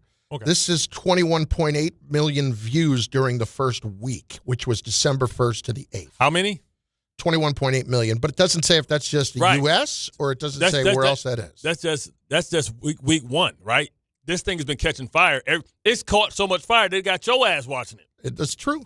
So, like, 2.3 billion is nothing. It can't be just here. You know what? I don't know why I'm nitpicking you. Facts aren't important anymore. We know this. Come on. Yeah, exactly. Eggs are down. It's all good. All I can tell you is it is. Oof. Curtis Jackson took out. What part are you? And went to work. How many more episodes are you in? I mean, I don't know. I think I'm toward the end of the 3rd episode. How many episodes are there? I don't know. I think there's at least 4. Yeah, I wonder how much money. You know how much money, because so many people watch, how much money 50 gonna get? Like, I'm still just past after him beating his girl, his first baby mama? No. With all the twins? No. He just split up with Kim Porter. Yeah, that's what I mean. That was Kim Porter. This is the Cassie. There's only 4. Yeah. I got a long flight this weekend. I was hoping for the best. You got to watch End of Days, Arnold Schwarzenegger. Nah, I don't have to watch End of Days. Come on. It's a great movie. I know, but you've got a list of other great movies that you'd put in front of that before I got to watch End of Days. Come on. But you think Arnold, he's the same person? He's Conan and everything? I mean, yeah. Listen, I'm the sucker who saw Last Action Hero in the theater. Oh, God. Bobby in Westchester is next. Sinbad deserved Best Supporting Actor, by the way. I'm just saying. Sinbad was amazing. Bobby, what's up, buddy? Hey, I love the show, guys. Thank you. Listen, Carlin, I have to agree with Bart. And he was saying it before the beginning of the season. So was I. And I even think we would have kept DJ Reed, Bart, if they would have kept Aaron Rodgers, right? And you could have got Shador, which I wanted them to get one of those 4th-round picks, or another quarterback. And then when Aaron retired, he could have been schooled by Aaron this year. Yep. And then he could have played next year. I mean, yeah, because and Aaron listen, did such an amazing job of tutoring along Jordan Love. Yeah, look at him. Yes. How did it work out? How did Jordan Love look when he played? These quarterbacks do not tutor anybody. How did he look when he I played? told you last week, Tom Brady used to let the backup quarterback ask one question a week, and that question might be, how you doing? But that one question was a hell of a question, clearly, for Jimmy G, because he got paid twice, and Matt Castle got paid. Everybody got paid off their one question. One question means 7 courses a week, baby, because we together 7 days a week. So that's 7 times what? How 7 many times more shows 10 do is I have 70. to do before break? And remember, they was in the playoffs. Remember, hold up, Bobby. Remember, they were in the playoffs, so you got 7 during the playoffs. Man, you up to 100 questions per year. That's a lot of questions. You know, the other problem is that now that we're on YouTube, every time I look up and they have a thumbnail that they're putting on social, my head is in my hand like this. Now, listen, can I just say one other thing? I'm a Jet fan. I saw them win the Super Bowl, so I'm older. I just think it's a knock on Aaron Glenn, too, as a coach, that he wasn't willing to deal with, like, Aaron Rodgers, like Parcells or Walt Michaels or Weeb. They would have kept, they would have kept these guys. You have to be able to deal with all. Walt Michaels? Don't be mad because he go deep. Don't get mad. Listen, Bobby, keep going deep. I remember Walt Michaels. Keep going deep, Mike. Bobby. Oh, God. Parcells would have kept Aaron Rodgers. Damn straight. Aaron Rodgers would have never been pulling the crap that he was pulling with Parcells. Parcells would appreciate the level of jerk that Aaron Rodgers was, how he rolled. They the same people. No, they're not. They would have got along great. Come on, Bill Parcells was a jerk. Yeah. Oh, I'm not saying he wasn't. But I'm saying that he's a different kind of jerk than Aaron Rodgers is. He was narcissistic, condescending. Yeah. You haven't lost me yet. I'm trying to think of some more adjectives. You haven't lost me yet. Give me an adjective, Leo. You went to public school. Bart Carlin, ESPN New York. Blue Shirts fans, it's time for Rangers hockey, and the action starts on Saturday at Blue Haven South with Team ESPN New York and Ultra. Whether you need a pregame spot or you're looking for the right Rangers bar to watch the game versus the Flyers, Blue Haven South is your destination. The party tips off at 12 p.m., and ESPN will be giving away plenty of ESPN prizes. Join fellow Rangers fans on Saturday at 121 Fulton Street and enjoy Ultra draft and bottle specials all day long. It all happens at Blue Haven South. Finding great candidates to hire can be like, well, trying to find a needle in a haystack. Sure, you can post your job to some job board, but then all you can do is hope the right person comes along, which is why you should try ZipRecruiter for free at ZipRecruiter.com/ESPN. ZipRecruiter doesn't depend on candidates finding you. It finds them for you. Its powerful technology identifies people with the right experience and actively invites them to apply to your job. You get qualified candidates fast. So while other companies might deliver a lot of hay, ZipRecruiter finds you what you're looking for. The needle in the haystack. See why 4 out of 5 employers who post a job on ZipRecruiter get a quality candidate within the first day. ZipRecruiter, the smartest way to hire. And right now, you can try ZipRecruiter for free. That's right, free at ZipRecruiter.com/ESPN. That's ZipRecruiter.com/ESPN. ZipRecruiter.com/ESPN. ZipRecruiter. Discover a driving experience crafted to inspire. At Garden City Mazda, exceptional design and sophisticated performance come together. During the Mazda More to Move You sales event, lease the 2025 Mazda CX-5 for $229 a month for 33 months. Or the 2025 Mazda CX-50 for $239 a month for 33 months. Both with $49.95 due at signing. It's the Mazda More to Move You sales event at Garden City Mazda. At Garden City Mazda, expect the exceptional. Hey, this is Mika Zibanejad. Hey, this is Adam Fox. Catch every Rangers game right here on 880 ESPN. WHSQ and WCBS-FM HD2, New York. We all hear the radio ads about the IRS. They tell you to be afraid, to be scared, and they try to frighten you into calling. I'm not here to do that. Tax Relief Advocates is different. TRA is here to tell you that if you owe money to the IRS, whether it's $5,000, $50,000, or $500,000, we have a solution. It doesn't matter if you're sitting in your car, at work, or with your kids. No matter where you are, call now. 800-575-6759. Don't lose hope. TRA can eliminate or reduce what you owe to the IRS. Generous programs are now available that can give you a fresh start. Our passion is taxes and helping individuals fix their IRS problems. We have over 1,000 5-star reviews on Google and an A+ with the Better Business Bureau. You don't need to be afraid of the IRS any longer. End your tax nightmare today by visiting us online at TRA.com or call 800-575-6759. That's 800-575-6759. Tax Relief Advocates. Real solutions for real people. Mornings with DiPietro and Rothenberg. Tim Hasselbeck. I'm probably of the opinion that Aaron Glenn is going to be back. I don't know if he can afford to have another bad season with a stopgap quarterback. If you're the Jets, do you do whatever it takes to try to get Fernando Mendoza? Because you have so many picks, if Mendoza's the guy and you're within striking distance and you have ammunition to get him, then I do think you need to do that. DiPietro and Rothenberg, morning 6 to 10 on ESPN New York and streaming live on YouTube. Bart Scott. What the hell? Chris Carlin. Take a hike. We're good. This is Bart and Carlin. Buckle your chin strap. We about to bang. On ESPN New York and streaming live on YouTube. That's right. What are you watching on Instagram? What do you got? World Star? What is that? No, it's talking about like how it's like having a teenage kid, and you got your you get in the car like, hey son, I'm proud of everything you're doing and stuff like that. You know, when I played ball in high school. Oh boy. Yeah, you know how dads. Yeah. Over embellish. I can't. That's another reason about having kids that like I would never over embellish to a kid about how good I was as a player and playing high school baseball. Yeah, you know what? I hit 250. I was excitingly average. I was the man. You know what I'm saying, son? You know what I'm saying? How you think you got here? You know what I'm saying? I was winning. I got one recruiting letter from one Division III school once. That's what I got. They said, sorry, wrong address. Exactly. Bart and Carlin on ESPN New York.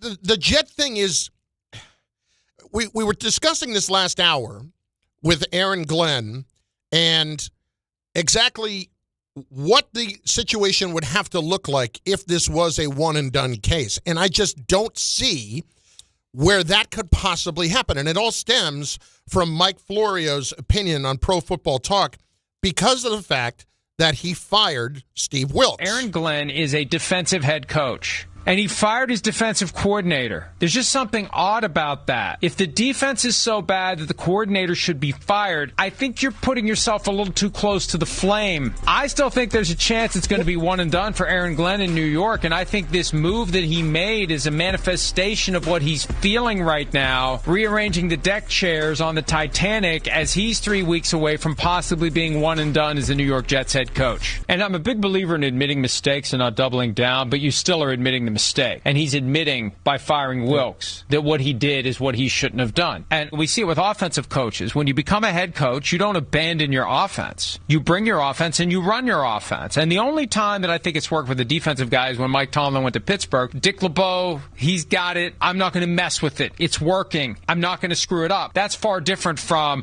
I'm just going to bring in some coordinator and let him run a defense even though it's different than mine. So I think there's a chance that Aaron Glenn's going to be one and done. We'll see what the Jets do. There are a few different things I really hate about this.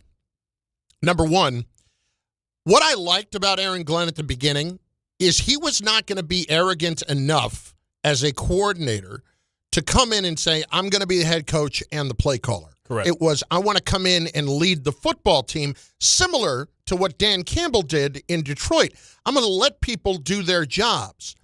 Number two, what I really like about it is when it came to Steve Wilks, did he make a mistake? He did. You can say, well, yeah, he still made the mistake. But, man, he didn't waste time. And that really went – I think that goes a long way because so many times when coaches end up getting fired, it's because they were too stubborn about their initial decisions and their belief in people and the idea of wanting to give them chances. But look at what Aaron Glenn did. He went and gave Steve Wilks the opportunity, and it didn't work. And he said, okay, we're done.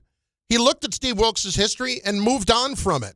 I'm not crediting him for hiring him in the first place and then firing him, but I am crediting him for recognizing a mistake relatively quickly and looking to make a change from it. And I actually think that shows a lot of growth from a head coach very early. He strikes me, I haven't sat here with Aaron Glenn during games and thought, what the hell are you doing? There hasn't been any of those moments. Has there been a moment to you where, like, he doesn't know what he's doing in terms of controlling the clock or doing all these kinds of things? Yes. All right, when? London. Okay. All right. Well, that I'll give you. You're right about that. Oh, I forgot about that. I forgot about London. Like, what are we doing? I was too focused on you losing your coat in London. You're right. That's true. But well, he's learned from that. He's grown from that. No, but my point is simply, I haven't sat here all year and thought he's completely lost in what he's doing, or he's overmatched, or he doesn't seem like he has a good idea of what's going on. I'm not going to sit here and tell you he's a good head coach. I don't know that yet. I don't know that at all. And some of the decisions that he and Muji made together at the beginning really didn't work. Now you've got a chance at some of these that have been reset. I'm not even remotely thinking about firing this head coach after 1 year. No chance. Unless what? Well, the only way you do it, the only way that you do it is if Harbaugh. Well, this is the point. Mike Tomlin. If you have the one guy, Pete Carroll. No. That you definitively have to hire Bill Belichick because you have a chance to get him. No. Not with the circus that he brings to town now. Cliff Kingsbury? No. You had it at the first two, and that was it. That's the only way you do it. But can I? First of all, it would be one thing if it was Mike Tomlin. It'd be another thing if you fire Aaron Glenn after 1 year, a native son, and you're going to fire another African-American coach after 1 year and replace him with a white guy? Hey. I mean, I hate to say it, but we were all killing the Patriots over that same thing. Hey, we had two minorities in a row, man. Stop it. I'm saying how it looks. That's bad, too. No, you gave Salah 7 years. What, 5 years? That's 6 years. That's 6 years with the brothers. Bart, all I'm saying is it would not be a good look for them from a perception standpoint unless you had somebody that you know is definitively the guy. Mike McCarthy? No. I am not firing Aaron Glenn right now for Mike McCarthy. I'm not firing Aaron Glenn right now for any of those three guys. Bill Belichick? You already asked, and I said no. I'm not bringing that stupid circus to town. So give me the guy that you would Nick Saban? Nick Saban calls you and says, hey, I want to coach the Jets. Urban? All right, we can talk about it. Urban? No. Oh. Just talk. Just be real. Just give me real answers. Okay. Who would be the high? Sarkisian. No. He hadn't done enough. He hadn't won. What did Steve Sarkisian win that I missed? Lane Kiffin, no. There's nobody. I'm not firing the guy after 1 year. So there are only two. Those are the only two that you can even have a discussion about. Harbaugh and Tomlin. Those are the only two you can even have a discussion about. I think, to me, who would be your guy? Is there anybody else I'm missing here? No, I would just say Harbaugh. I mean, Mike McCarthy, you say that because he got fired, because he's not actively coaching. But he gets you to 11, 12 wins.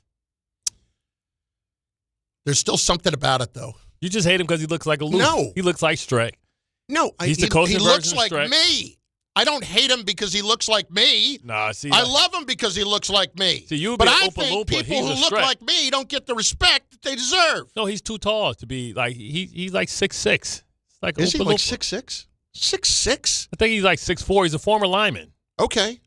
Well, if he's taller, that's fine. You're saying I don't even look like Mike McCarthy. I look worse than Mike McCarthy. No, I say you're Oompa Loompa. Thanks. Just playing. Thanks. Just playing. He's Streck. He's a giant. He's 6'2". I'm 6 foot. Well, when you that wide and you 6'2", you look way taller. Because you're taking up a lot of space. Yeah, I know. People don't confuse me and think I'm 6'4". No. Here's my point. Would you fire Aaron Glenn for any of those guys right now? Would you do it? For John Harbaugh, yeah. For John Harbaugh, you would. Now, you've played for him. For Mike Tomlin, too. You would? Yeah. Okay. Are either of those things... When will it be another opportunity to hire somebody like that? I agree. Are either of those two guys taking over the Jets? Like, you could pay them. You could certainly pay them. and they would do it. Now Harbaugh loves the East Coast. Everybody who wants to point to the Jets and say, why would he want the Jet job? Remember two things. 5 first-round draft picks. Well, also money. Bill Parcells came to the Jets. Why? Because not just because he was getting paid a fortune and he was going to be able to run the organization, but because Bill knew if he turned the Jets into a winner, that it would have a massive, massive impact on his career. And he almost did.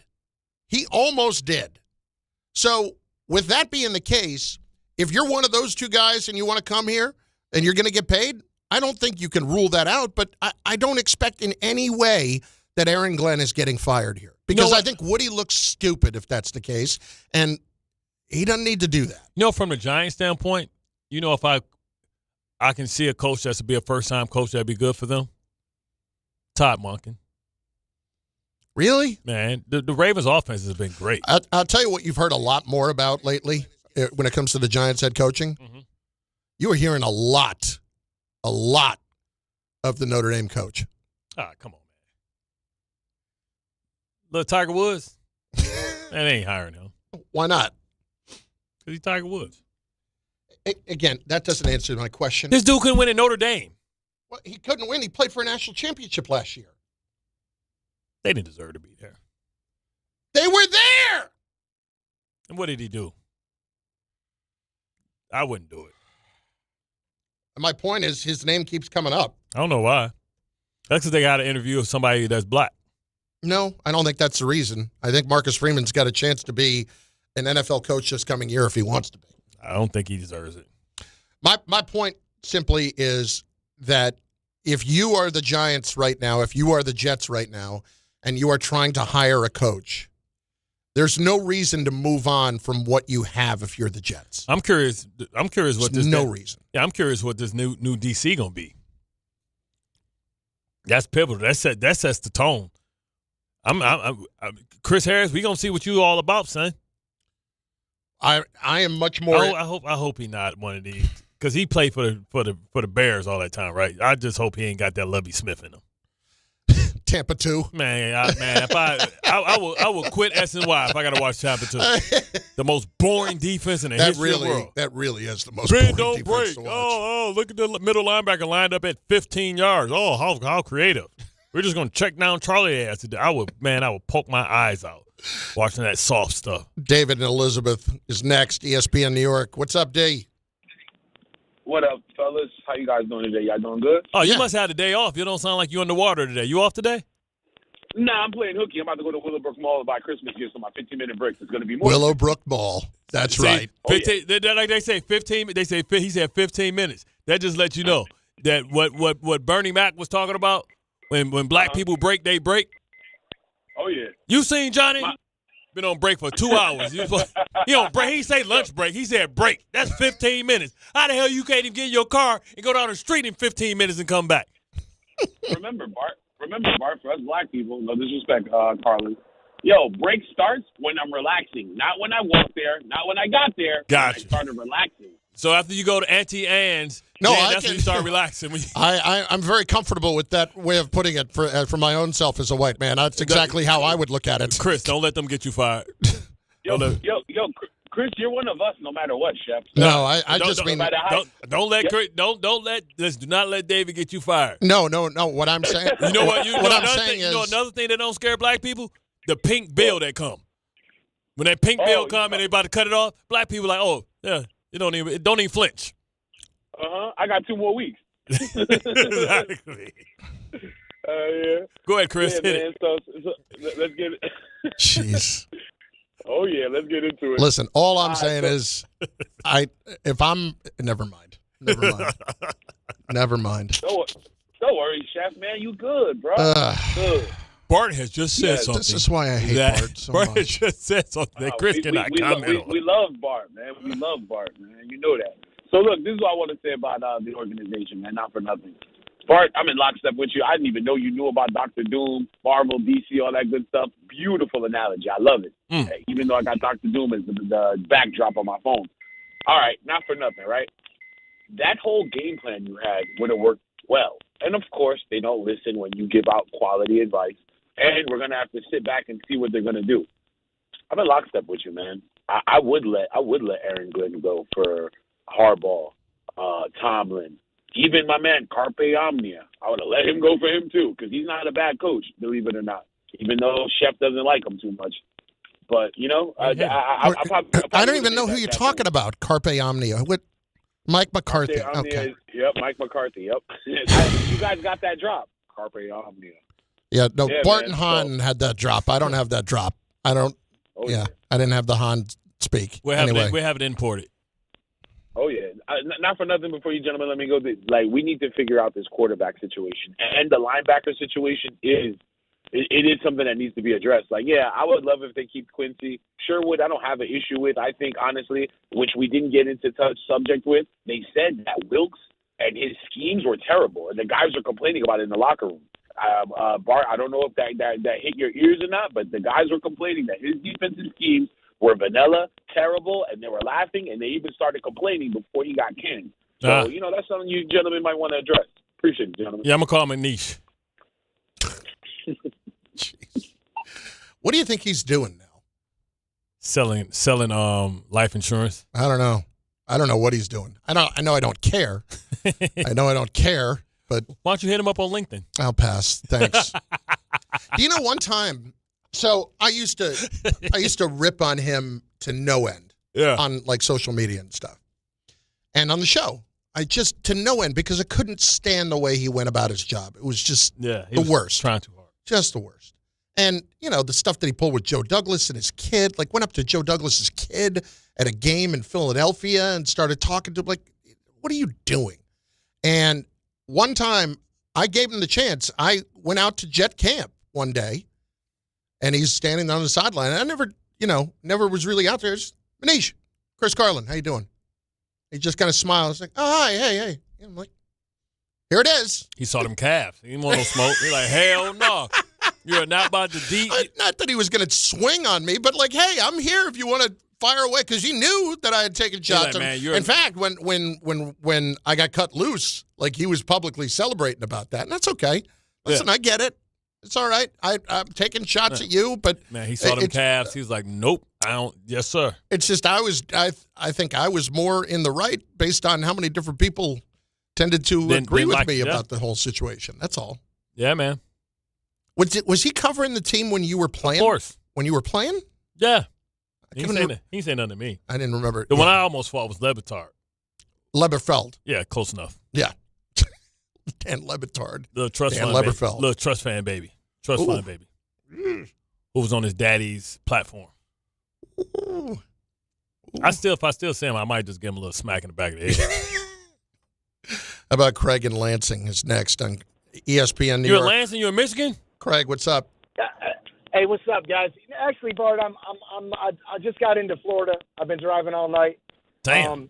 So usually I'm from down the street from Lansing. I went to Magic Johnson High School. I think we talked about this before, but yeah, man, I just got into Florida. I heard you guys' conversation. I wanted to call in because I actually looked up a lot of this stuff.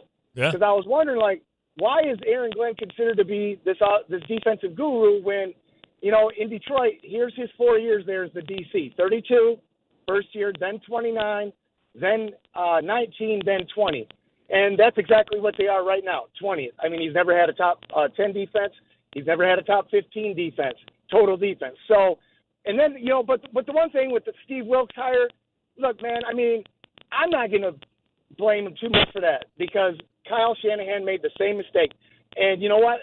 I'm a Niner fan, so I watched the Niners that whole year, and I noticed that it was noticeable the defense couldn't bring no pressure. They were constantly giving up third and longs for first downs. Yeah. It just was clear-cut that they couldn't do anything like they were normally used to doing with D'Amico and Robert. Yeah, remember they brought him down to down from the top, made him come on the sidelines. Yeah, I do remember that. Yeah, good point. Yeah, I had forgot about that till you just said it. So I mean, I look, I'm not going to be all over Glenn for making that mistake because Kyle Shanahan's a great coach and he made the same mistake. So, but I will give him a little guff about why is he considered to be a defensive guru? I mean, I'm 54 years old.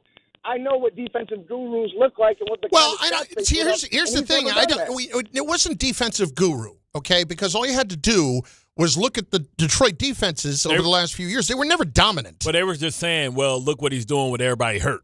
Right.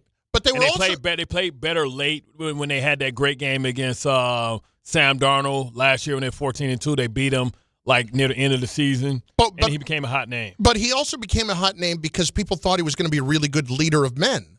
And I still think that's true. That could be true. I'm telling you. I think there are going to be things that he's going to adjust off of what he has seen and learned in year one. Well, we have to see how much growth he has from year one to year two in understanding how to put together a outstanding program. I just don't know how people can look at this and think somehow he's getting 1 year and that's it. And he shouldn't. He should get a lot more time than that. I mean, still, Steve Wilkes got 1 year. I'm talking about with Arizona.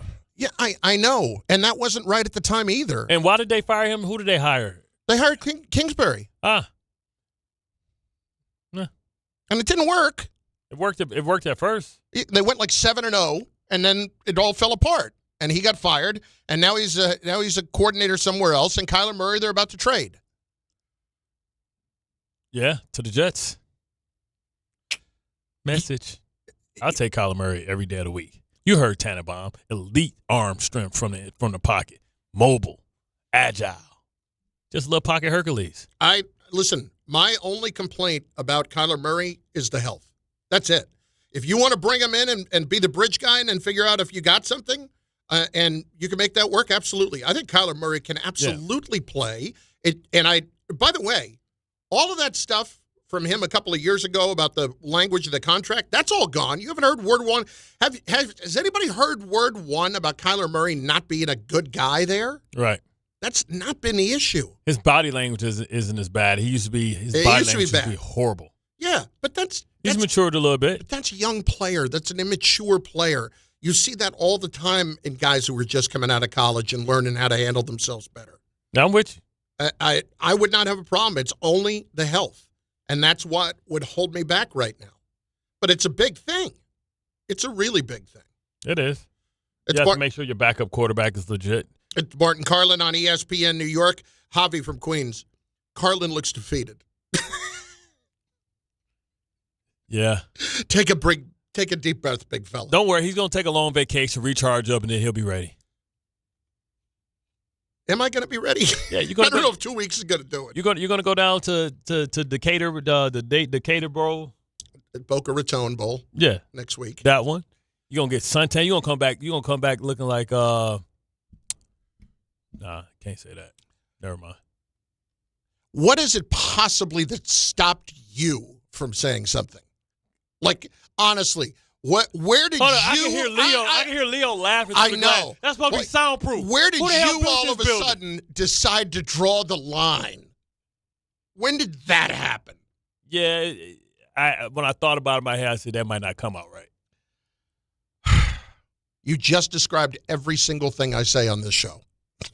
Everything. Well, I got full confidence in the other things I said. I know that. Bart and Carlin, ESPN New York. Carpe Omnia. Sees everything. 1-877 Cars for Kids. KARS Cars for Kids. 1-877 Cars for Kids. Donate your car today. 1-877 Cars for Kids. Donate your car today. Ready to get rid of that old car? Donate it to Cars for Kids. Call 1-877-CARS-FOR-KIDS to reach a friendly live agent. Donation's super easy, and your car can be picked up as soon as tomorrow. Call us now, 1-877-CARS-FOR-KIDS. That's Cars with a K to donate your car today. 1-877 Cars for Kids. KARS Cars for Kids. KARS Cars for Kids. 1-877 Cars for Kids. Donate your car today. Hurry! It's our last chance to donate for 2025.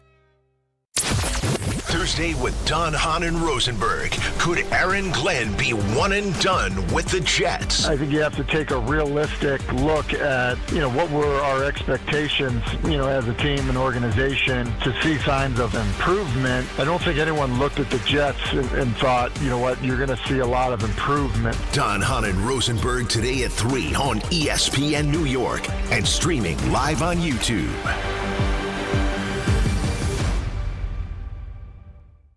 Hey, it's Michael Kay talking to you about my friends at PC Richard & Son. They're local, family-owned, and I trust them, and you can too. Right now, save on all holiday gifts for everyone on your list. And with their holiday price guarantee, your price is protected. If the price goes lower from now through December 24th, they will match it. You can't beat it. Plus, you get fast and free delivery.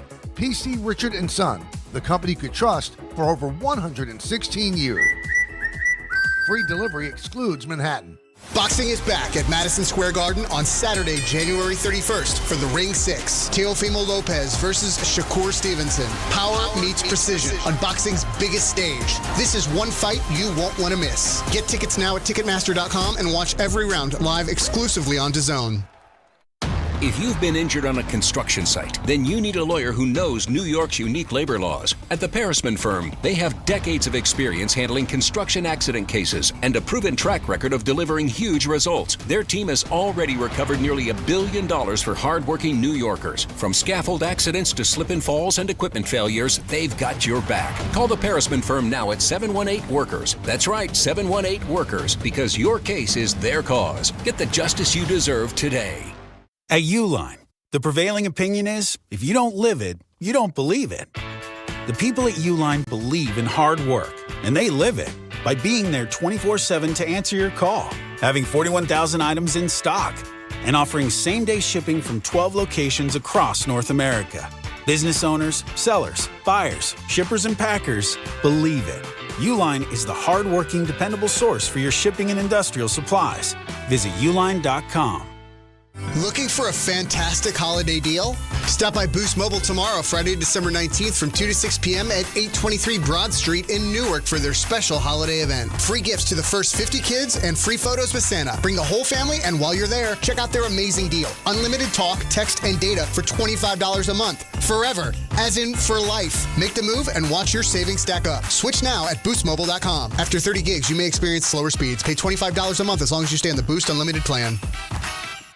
The Winter Savings Event is right now at Bay Ridge Mazda. Lease the 2025 Mazda CX-30S for as low as $169 per month, or the 2025 Mazda CX-5. Select for as low as $229 per month and get as low as 0.9% APR financing rates on select model. Plus, enjoy 1 year complimentary of Bay Ridge Plus benefits like ding and dent coverage, key replacement, windshield protection, and roadside assistance. Visit them in Brooklyn or online at BayRidgeMazda.com. Bay Ridge Mazda, where confidence comes standard. See dealer for details. Do you owe $10,000 or more in credit card debt or personal loans? With credit card debt at all-time highs, Debt Relief Advocates is urgently notifying consumers of debt relief now being made available, designed to aid consumers with out-of-control credit card debt. Those who qualify and enroll for this relief program will only have to pay back a fraction of what they owe. This is not bankruptcy or a debt consolidation loan. This is a relief program that credit card companies would rather you not know about, as it ends your debt nightmare and saves you lots of money. Consumers owing at least $10,000 in credit card debt or personal loans can now take advantage of this debt relief as the cost of living skyrockets. Debt Relief Advocates has established a relief hotline for you to call to learn what debt reduction you may qualify for, so don't wait. For this free information, call the Relief Hotline at 800-606-8737. 800-606-8737. 800-606-8737.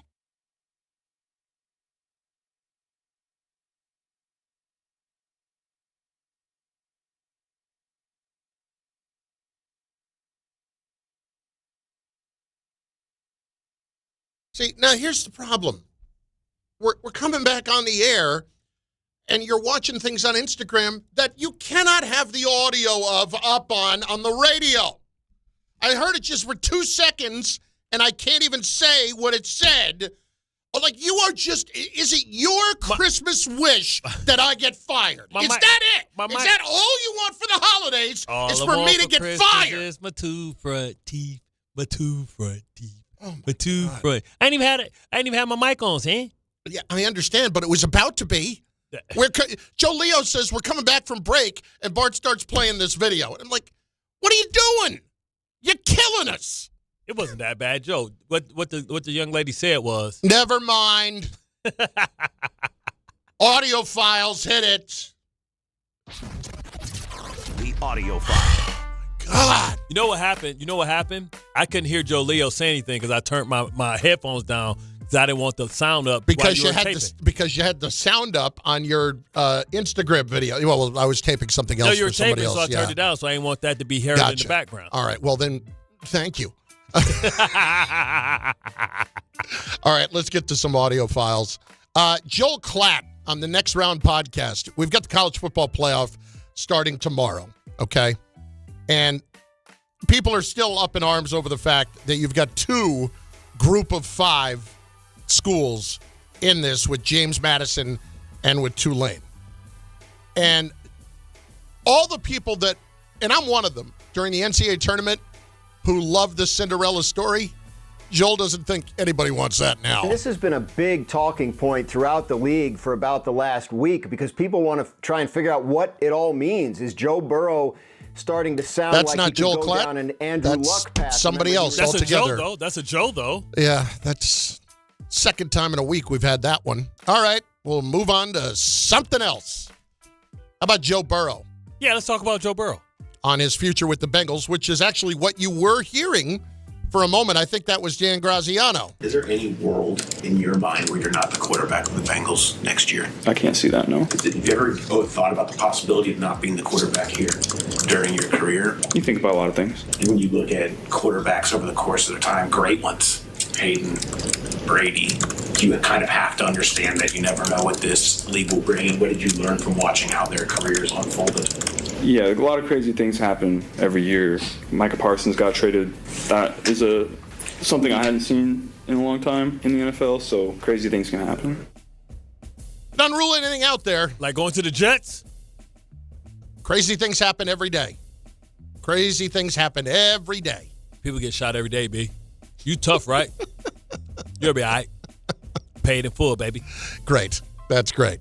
Well, with Burrow, though, as much as he says I don't see a scenario where that doesn't happen, he's not ruling a damn thing out. Listen, he's going to continue to be mysterious about all of this. It's the Cincinnati Bengals. Can you really rely on them to do anything right? No. It's like, look at their history. I don't think they're going to make this. Norman Esiason is the only person, they both went and lost. Kenny Anderson did too. He went to the champion. He went to Super Bowl? Yeah, they lost to the 49ers in 82.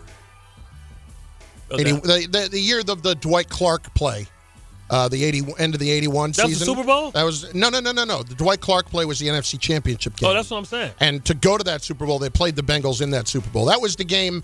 I don't know if you'll remember this. That was a game where the Bengals played the Chargers, and it was minus 50-something degrees in Cincinnati. Ooh. Wind chill factor. It was something absurd like that. No, it was 2. Yeah, you wouldn't remember that. But at any rate, point being, if we're expecting the Bengals to do the right thing in any way, yeah. I think they're going to force him to sit out before they would trade him and force him to retire before they would trade him. Well, that happened with Carson Palmer, but then, cooler minds prevailed once you realize what you were getting. And I don't even think they got anything nearly as high as 3 first-round draft picks. But because Sauce went for 2 and Parsons went for 2, quarterback position probably has to go for 3. And maybe a player. I don't think that's outlandish. I don't think that's a ridiculous thing to trade away for Joe Burrow. I don't. Now, let me ask you this. Because the concern is very much the same, injury, would you rather, and this is, I know, a silly question, would you rather do all that for Burrow, or would you rather take the lower risk move on Murray? Murray you can recover from quickly. Burrow is something you're going to have to live with for a little bit. Probably mess up your calf for like 3 years. I would probably go with Murray and a younger guy. That way you have multiple ways of improving. Right. Murray can mess around and say, all right, we're going to give you a 3-year. And then whoever you draft, you can have him sit like Jordan Love. Because I can't say about Murray that injuries are a concern and not say the same thing about Burrow. Right. You have to be fair. And I think Burrow's had the more. See, I think Kyler Murray could be back playing right now. This is so that he don't get hurt because they don't see him as their future quarterback. So a lot of that's going on now too. How about this for the NBA Cup? I don't know if you saw this from Shams on the NBA Today yesterday.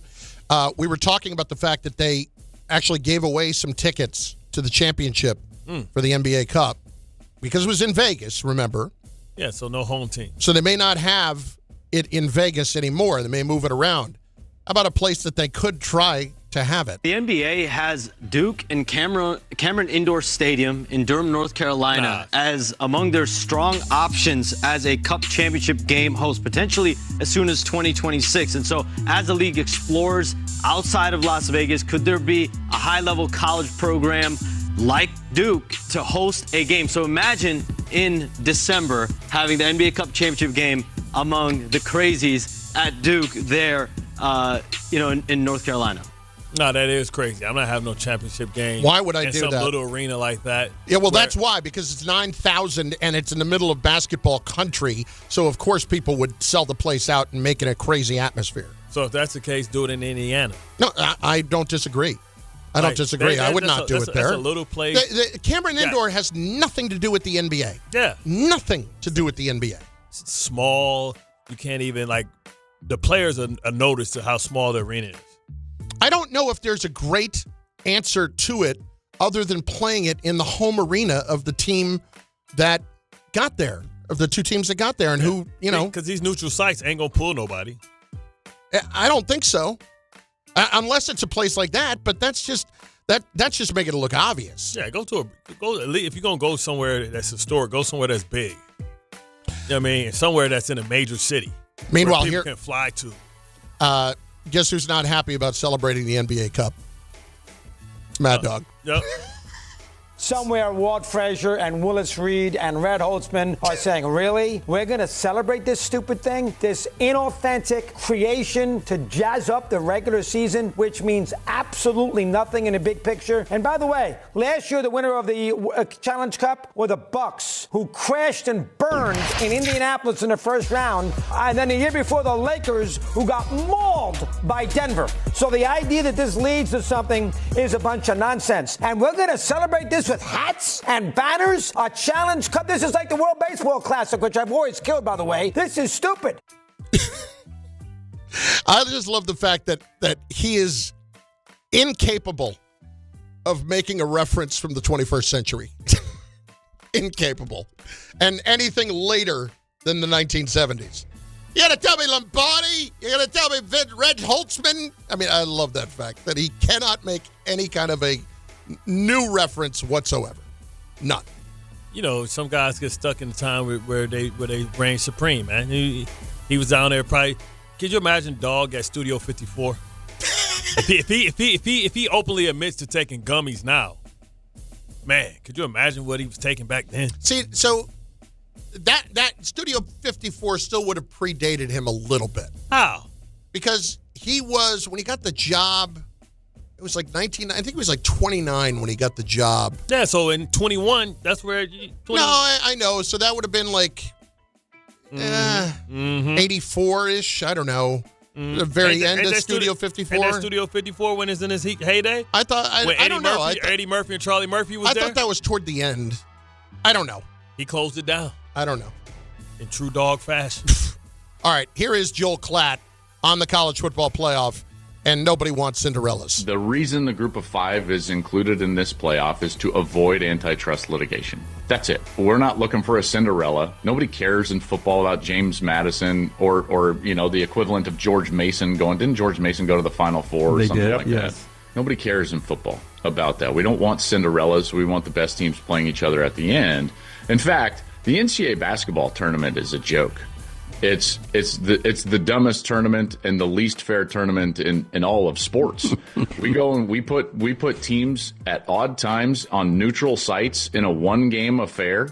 Like, that doesn't crown a true champion. We're not doing anything that tells us who's the best team over the course of the entire season. How about Joel not holding back? A dumb event. Oh, my God. He was not shy about that whatsoever. Nobody cares about James Madison. Nobody cares about Tulane. The only reason they're in it is so they don't get sued.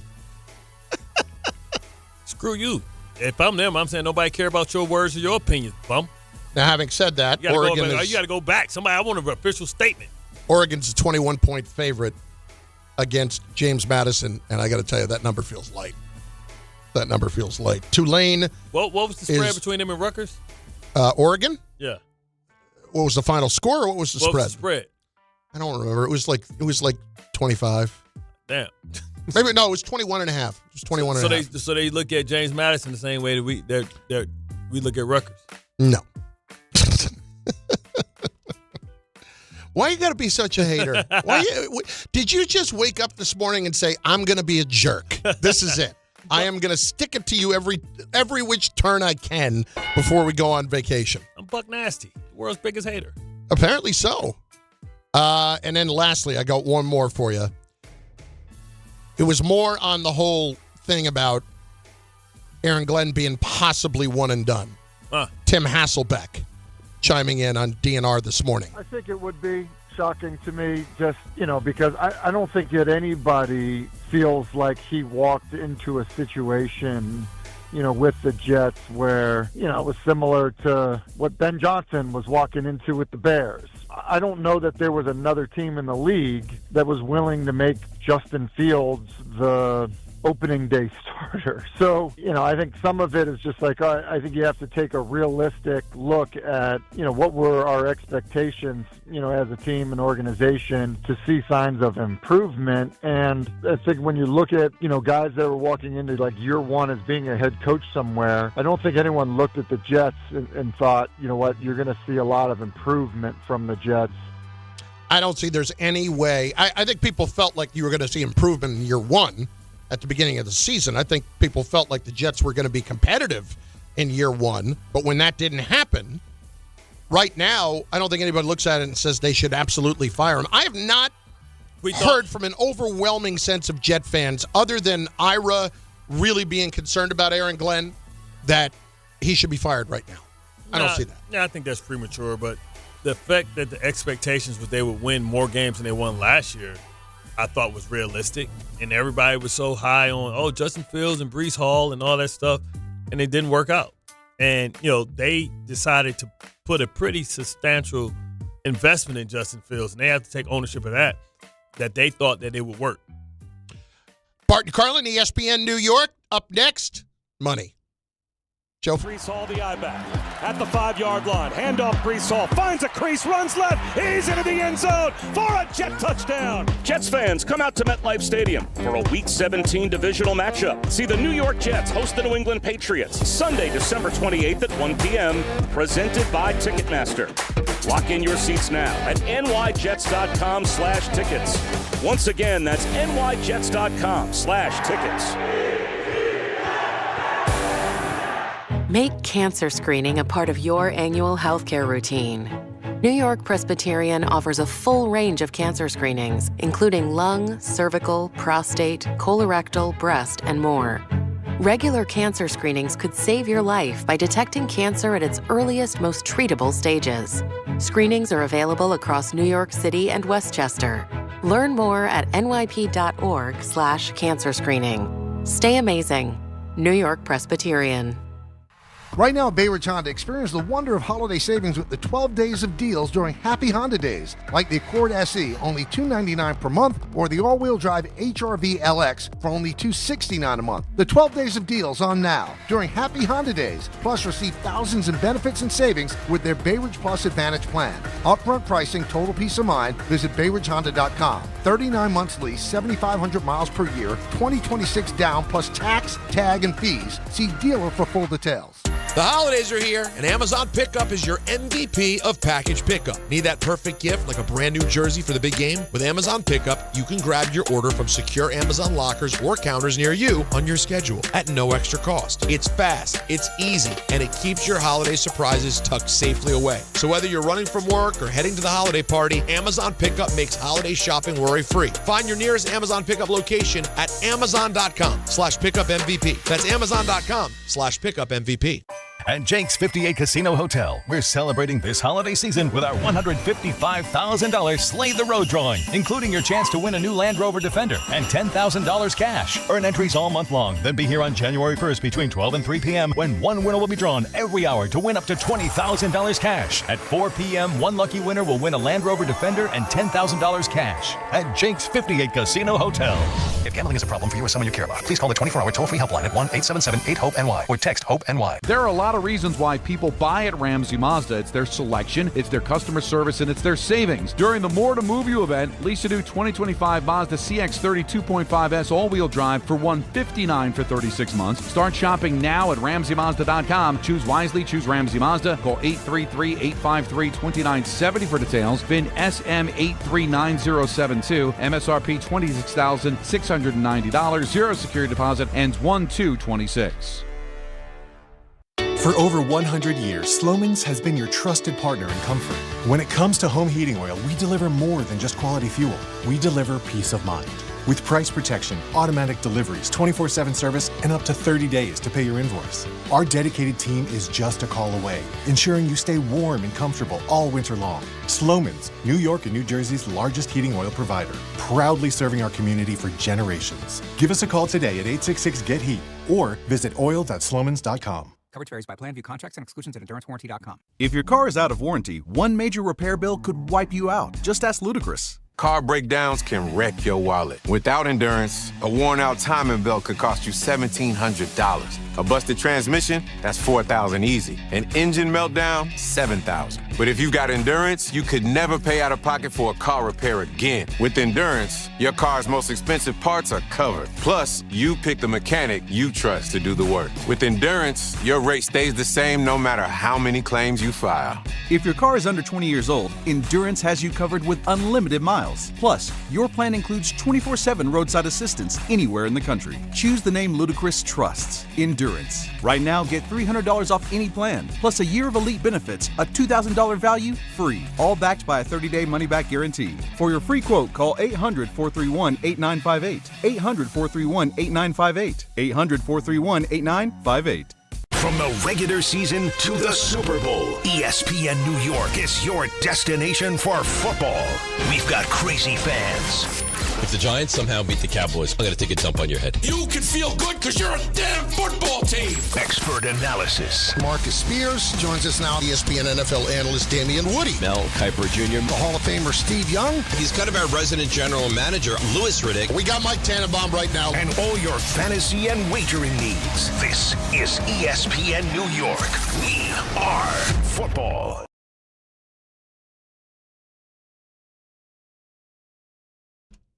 Free of charge. Free of charge. That's Joe Fortenbaugh. Does it every week at this time. Why? To make you money. Not to make him money, to make you money. And he joins us as he does each and every week at this time. His gift to the people. His Christmas gift to our listeners is his presence. Just as Jesus intended, Joe, gambling. Good to have you with us. I mean, gentlemen, what is it? It's gold, frankincense, myrrh, and Oklahoma -1.5. As he intended. As he intended. It's great to be with both of you. The big fella, Bart Scott. I mean, what an honor, what a treat, what a joy. I'm thrilled. You let me know where you want to begin. We got college action. We got a good one tonight. I got a lot of action for tonight as well. I'm sure we're going to really want to hammer home what's going on in the Jets and Giants games too. We'll skip it. Not really. No, I'm more interested with tonight. Our spirits are long dead. I've been broken like a Bronco. Let's start with the NFL game tonight with Chargers Seahawks. What are you looking at in this game, especially when we assume that Devontae Adams is not going to play? Rams Seahawks. Rams Seahawks. Excuse me. Before people start hating.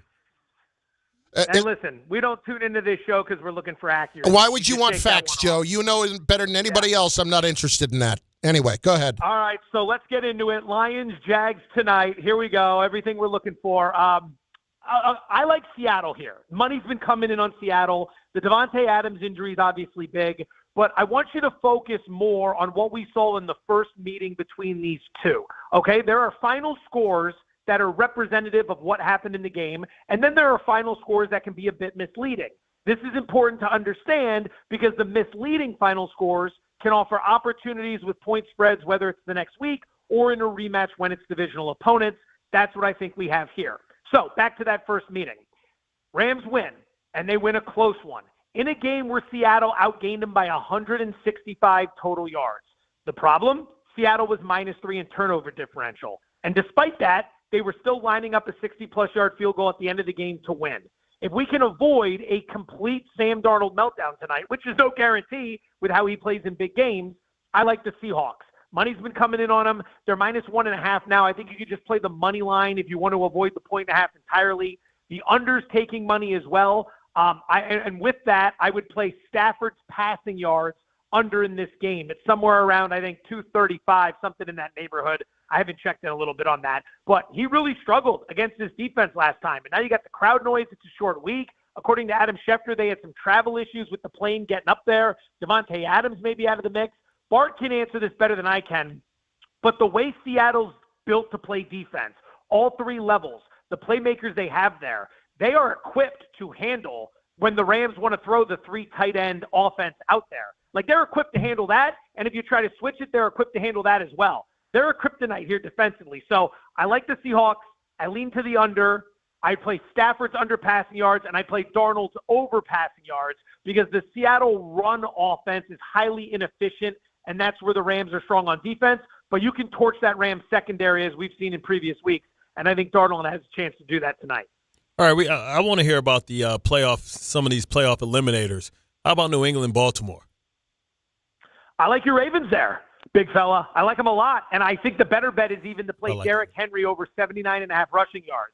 The thing with the Patriots, and again, everyone, Patriots fans, which there aren't many in New York, so I don't have to worry about saying this here, but they're not. It's not that they're overrated. It's just you see the schedule. They haven't really played a lot of people. They've taken advantage of it, and they've got a good record as a result. But they stepped up in class last week, and they came up short. No shame in that, but let's evaluate them for what they are. They are good. They are not elite, and they really struggle defending the run. They're 26th in defensive rush success rate, and here's the problem. Since Milton Williams went down a few weeks ago, that has killed the run defense even further. The Giants ran all over them. The Jets ran all over them. Buffalo ran all over them last week. Derrick Henry should go off in this game. That's what the Ravens want to do.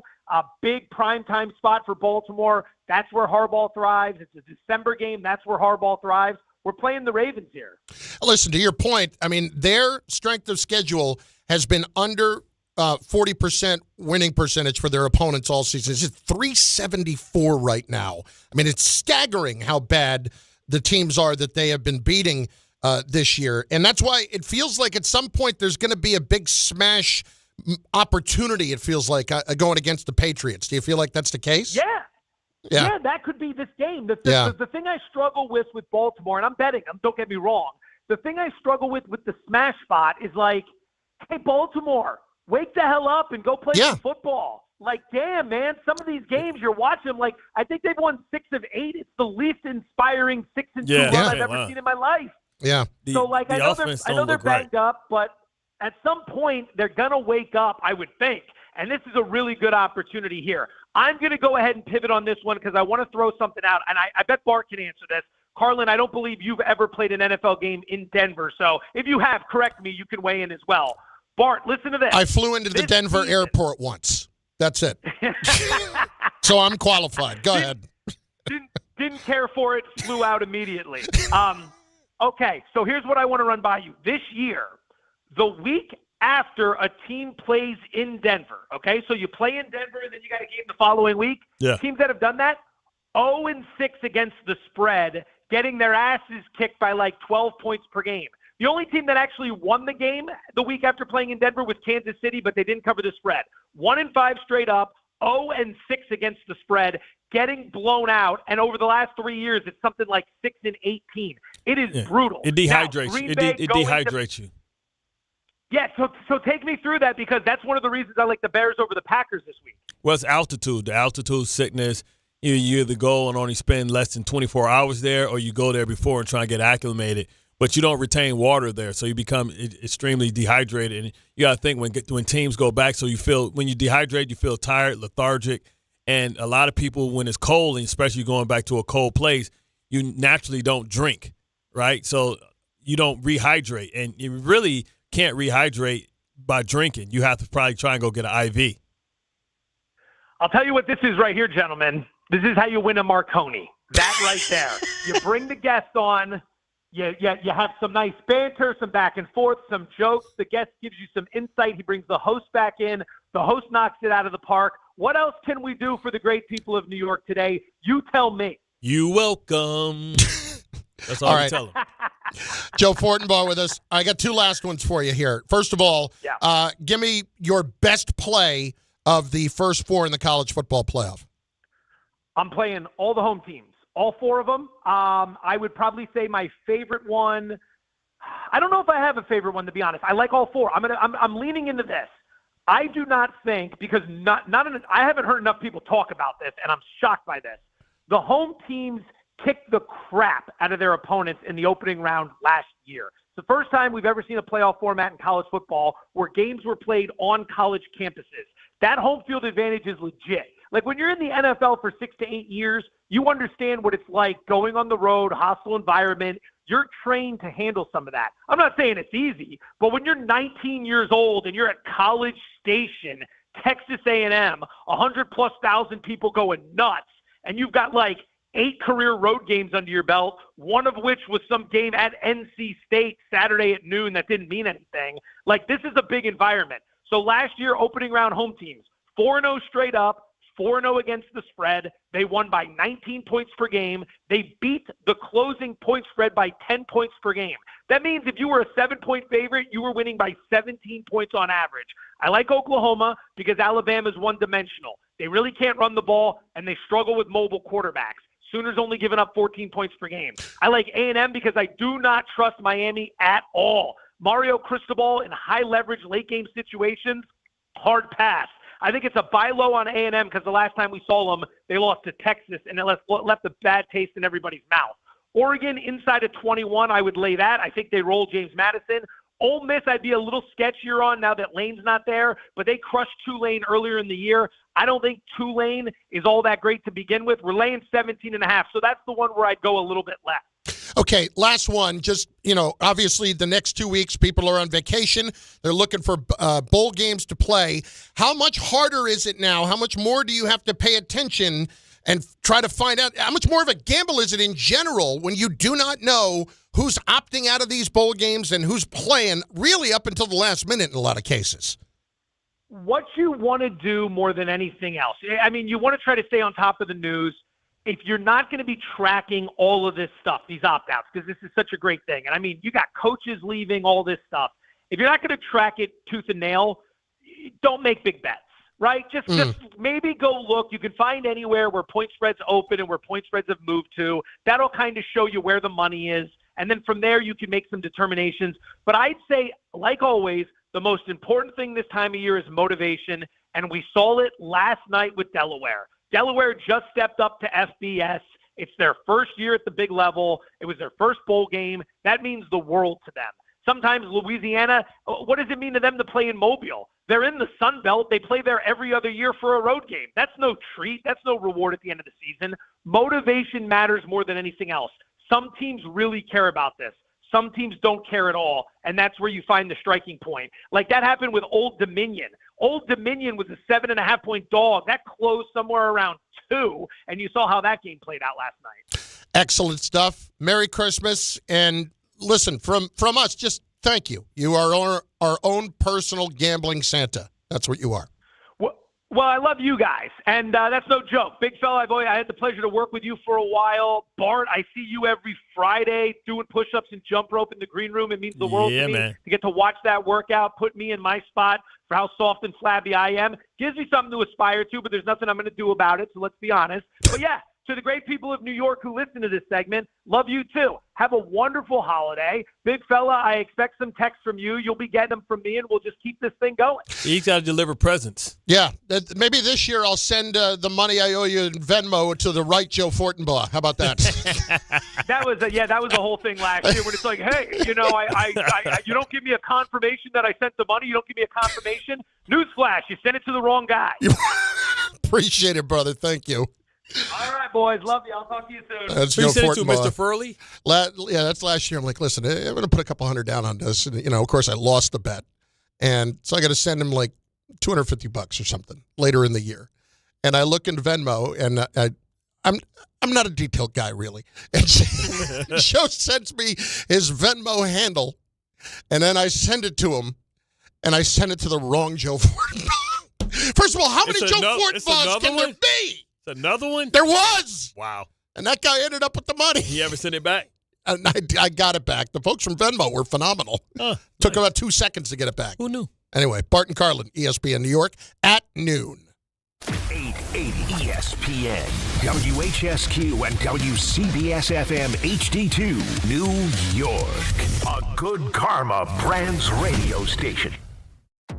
Whether you're shopping, gaming, or streaming this holiday season, don't take slow for an answer. Get Optimum Fiber for the fastest, most reliable, and most consistent internet speeds, starting at $25 a month. Call 888-4OPTIMUM or visit Optimum.com to switch. Act now and get Netflix, a 5-year price lock, and $100 back, all on us. Call 888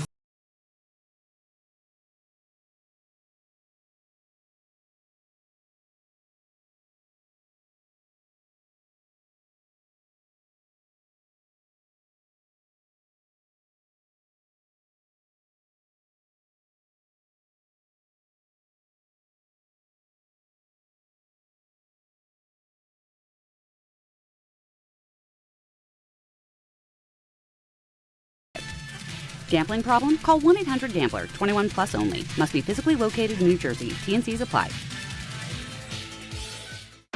Blue Shirts fans, it's time for Rangers hockey, and the action starts on Saturday at Blue Haven South with Team ESPN New York and Ultra. Whether you need a pregame spot or you're looking for the right Rangers bar to watch the game versus the Flyers, Blue Haven South is your destination. The party tips off at 12 p.m., and ESPN will be giving away plenty of ESPN prizes. Join fellow Rangers fans on Saturday at 121 Fulton Street and enjoy Ultra Draft and bottle specials all day long. It all happens at Blue Haven South. Some people just know you can save money on car insurance by checking Allstate first. Like you know to check Kirk Herbstreit's pregame analysis first, before talking to your brother-in-law. In this game, the key thing to watch will be the offensive line versus their front seven. If they can get pressure without blitzing, this could be a long night. Okay, Kirk. I know stuff. Ooh, checking first is smart. So check Allstate first and see what you could save. You're in good hands with Allstate. Potential savings vary, including based on how you buy, subject to terms, conditions, and availability. Allstate North American Insurance Company and affiliates, Northbrook, Illinois. Clinton Yates here, and the holidays are upon us, full of gatherings, toasts, and plenty of cheer. And if you're like me, you want every moment to shine. That's why I head to Total Wine & More, where you'll find it all at the lowest prices, from rich whiskeys and smooth tequilas to festive liqueurs and elegant champagnes. And if you're not sure what to grab, their guides will help you find bottles that impress. You'll always find what you love and love what you find, only at Total Wine & More. Spirits not sold in Virginia and North Carolina. Drink responsibly. B21. Bart Scott. What the hell? Chris Carlin. Take a hike. We're good. This is Bart and Carlin. Buckle your chin strap. We about to bang. On ESPN New York and streaming live on YouTube. That's right. 12:04 on ESPN New York. Bart and Carlin with you on the ESPN New York app, on the ESPN New York YouTube page, where you can drop your comments in, and we will get them in the show. We also have to acknowledge that it is noon, and that means what? It's the power hour, hour, hour, hour, hour, hour, hour, hour, hour, hour, hour, hour, hour. My lip hit the mic. I was on my 7th hour, and my lip, I think I damn near swallowed the mic, yeah? Pause. That mic there doesn't exactly look the cleanest either. I know. Yeah, that's not ideal. I might have to go get me a CPAC. It's a we got some Clorox wipes over there if you want those. Yeah, I'm gonna wipe my lip. It's also noon on Thursday, which means that it is time for a little high noon. Hit it, Joe. It's high noon. Once again, the most dynamic production that we could have imaginable. Where's that, Leo? Where's that? Come on, Leo. My name's Sam Chisholm, duly elected. Where the hell is it at? I got it. You tell him, Denzel. I had the right to shoot that man. All right, let's get to it. Round one, fight. Is Tua a real possibility to be the Jets' next quarterback? Hell no. We want the lefty throwing in the cold. What's his record in the cold? That means we're going to lose 8 games. At least 6. On top of the ones we lose before. Hell no. And he costs too much damn money. And he's inflicted too much pain. Now, he is our daddy. Like, if Aaron Rodgers owns Soldier Field, then Tua Tagovailoa owns MetLife. Never lost to us. It's a fair point. What is he, like 8-0? 8-0, baby. Oh, boy. Yeah. He put the belt to ass every time he see us. Now, I want to be clear on this.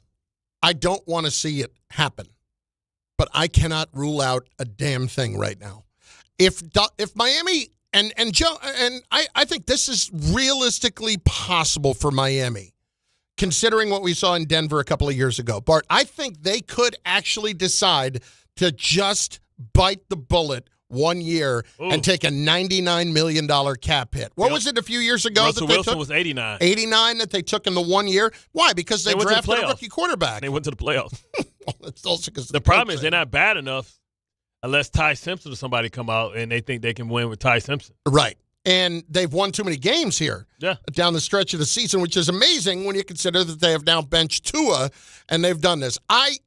This is just something. I'm not saying it's a realistic possibility. I'm just saying I am not ruling a damn thing out for next year. Yeah, what's disrespectful to the Jets is that they passed right past Zach Wilson. How about that?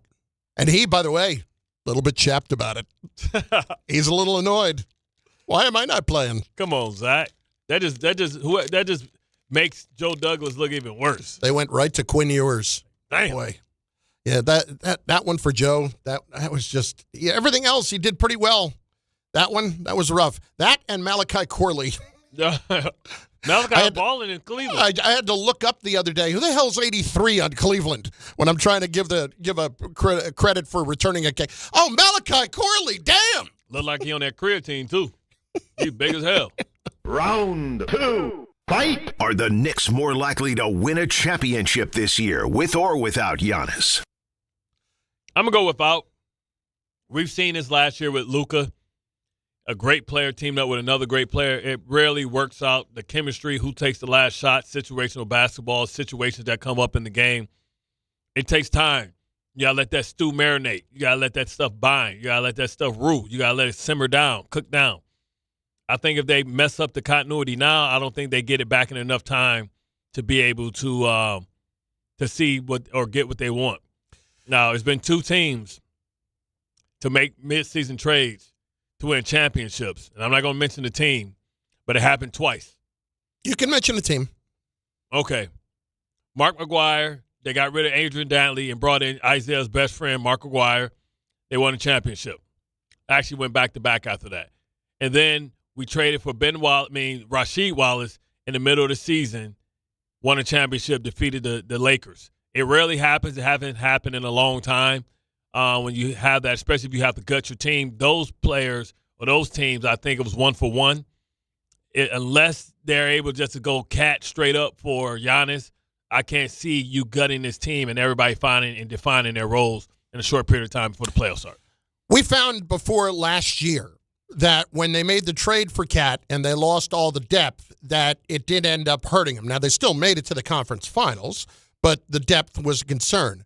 But was the depth a concern because they didn't have it or because Tom Thibodeau didn't develop it during the course of the year? I would really kind of put that more in the case of what actually happened. I can't put Giannis on the team and say the Knicks don't have a better chance to win a championship without him. I have to say they have a better chance to win one with him, even if it is this year.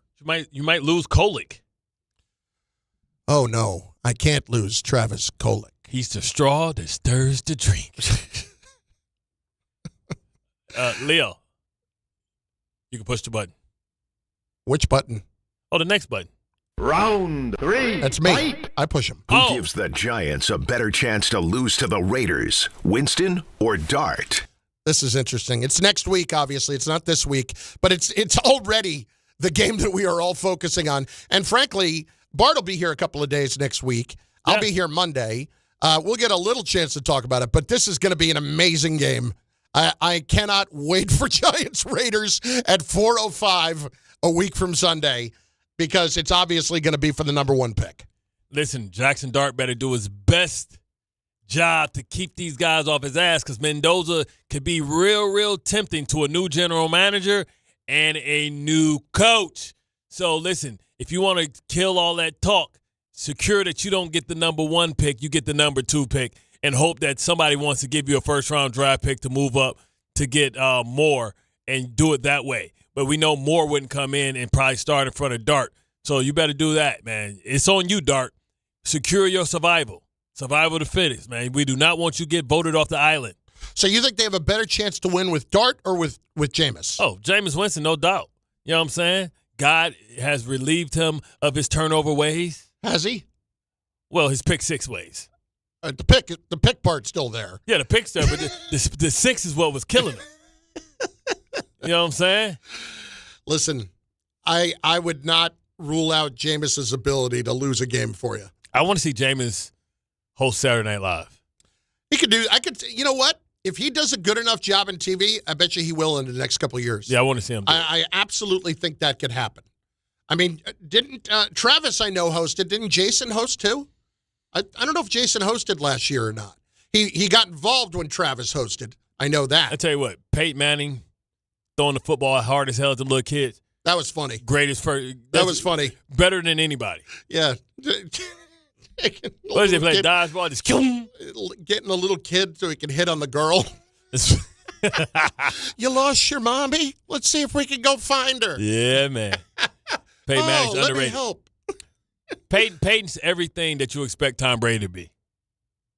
Like smart, witty, handsome. Like Peyton Manning have all handsome people characteristics and traits.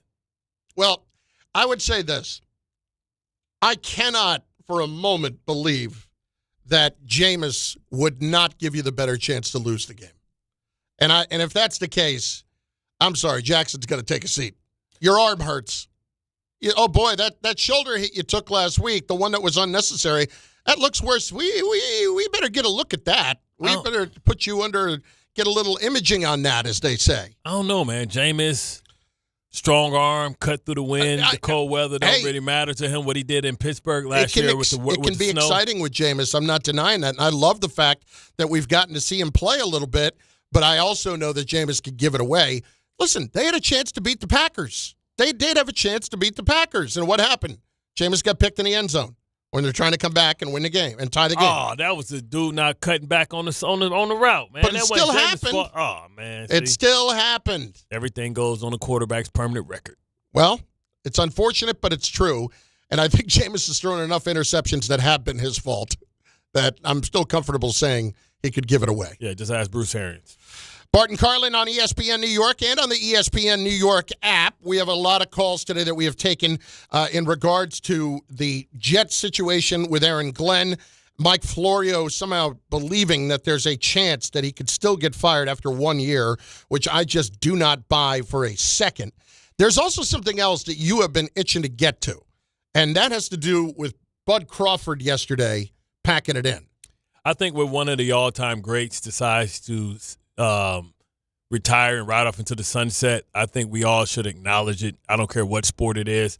But, this was a guy that was often ducked, didn't get a lot of opportunities. Guys didn't want to fight him until they were forced to fight him. I think he's a 5-time division undisputed, definitely 3 or 4-time undisputed champion, and moved up 2 weight classes recently, everybody knows, with to fight Canelo Alvarez. And nobody expected him to even have a shot. And not only did I've never seen Bud in a close fight. The only fight that I remember him having a close fight is Sean Porter. And he went to the corner and he looked at his guy. He was like, the guy was like, I think we down. He said, we down? I said, what? He's like, all right. Went out there and knocked him out. Like, who can do that? What he did to Errol Spence. Errol Spence, everybody's like, oh, Errol Spence is too big. And for years they have been huffing and puffing. And to Errol Spence's credit, he gave him the shot. And I never seen a champion. Maybe Tommy Hearns when he knocked out Duran. That's like a one-shot punch. Like, you know what I mean? He was hitting him, but he caught him with that straight right, and Duran went to sleep. He beat the brakes off. Like, that's no lunky punches. No, I clipped him, and he was never the right for the rest of the fight. He beat the brakes off his ass, like, until they stopped it. I'm talking about championship fight, one dude bloody, swollen, the other dude don't even look like he's even got warmed up. You know what I'm saying? And people are, 42-0, right, in this era. I know it's not like Sugar Ray Robinson. It's more like Andre Ward, who I don't think gets enough credit for how dominant and how great he was as a boxer. But, you talk about some of the people that he beat, Amir Khan. You talk about not Pavlik, the White Ghost. I forgot his name. He beat some of the champions of the day. And he not only did it in one division, he did it in multiple divisions, moved up to fight Canelo, who had fought light heavyweight, and moved up all the way from super welterweight, and to be able to lay hands on a fighter like that. I mean, he fought Gamboa. He's knocked out some of the best top fighters along the way, and he'll be missed. I don't know if he's going to come back. He's 38 years old. A lot of guys, are itching. Canelo wants his lick back. I don't know why, because he beat him damn near every round. But that could be the $100 million fight that makes him want to come out and fight. Oh yeah, he beat Posto, beat Lundy, Molina, Diaz. Like, some of these guys don't mean anything to you guys. Joe Horn, who had Pacquiao's belt, so beat the brakes off a little out of the grown Benavidez. Whooped Amir Khan, got some of them paws too. Kyle Brook got them paws. Sean Porter got them paws. Errol Spence got them paws. And, of course, Canelo. So, job well done. Bud out of Nebraska. Didn't even know black people lived in Nebraska. You know what I'm saying? Did it his way. Wasn't the big draw. Gives you a lot of that Bernard Hopkins type vibe, because he's just a guy that went about his business. He was quiet, but is super confident. Never lost, 31 knockouts in 42 fights. All right.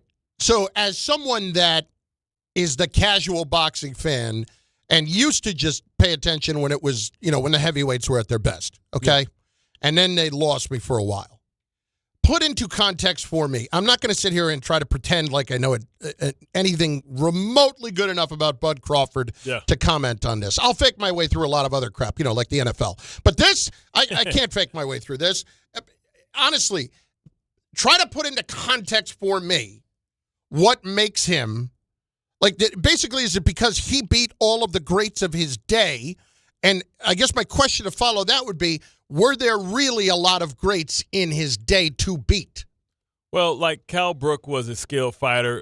He had lost to Spence. Spence broke his eye socket. He beat him. He knocked Gamboa out, who gave a bunch of people problems. Postal was a champion.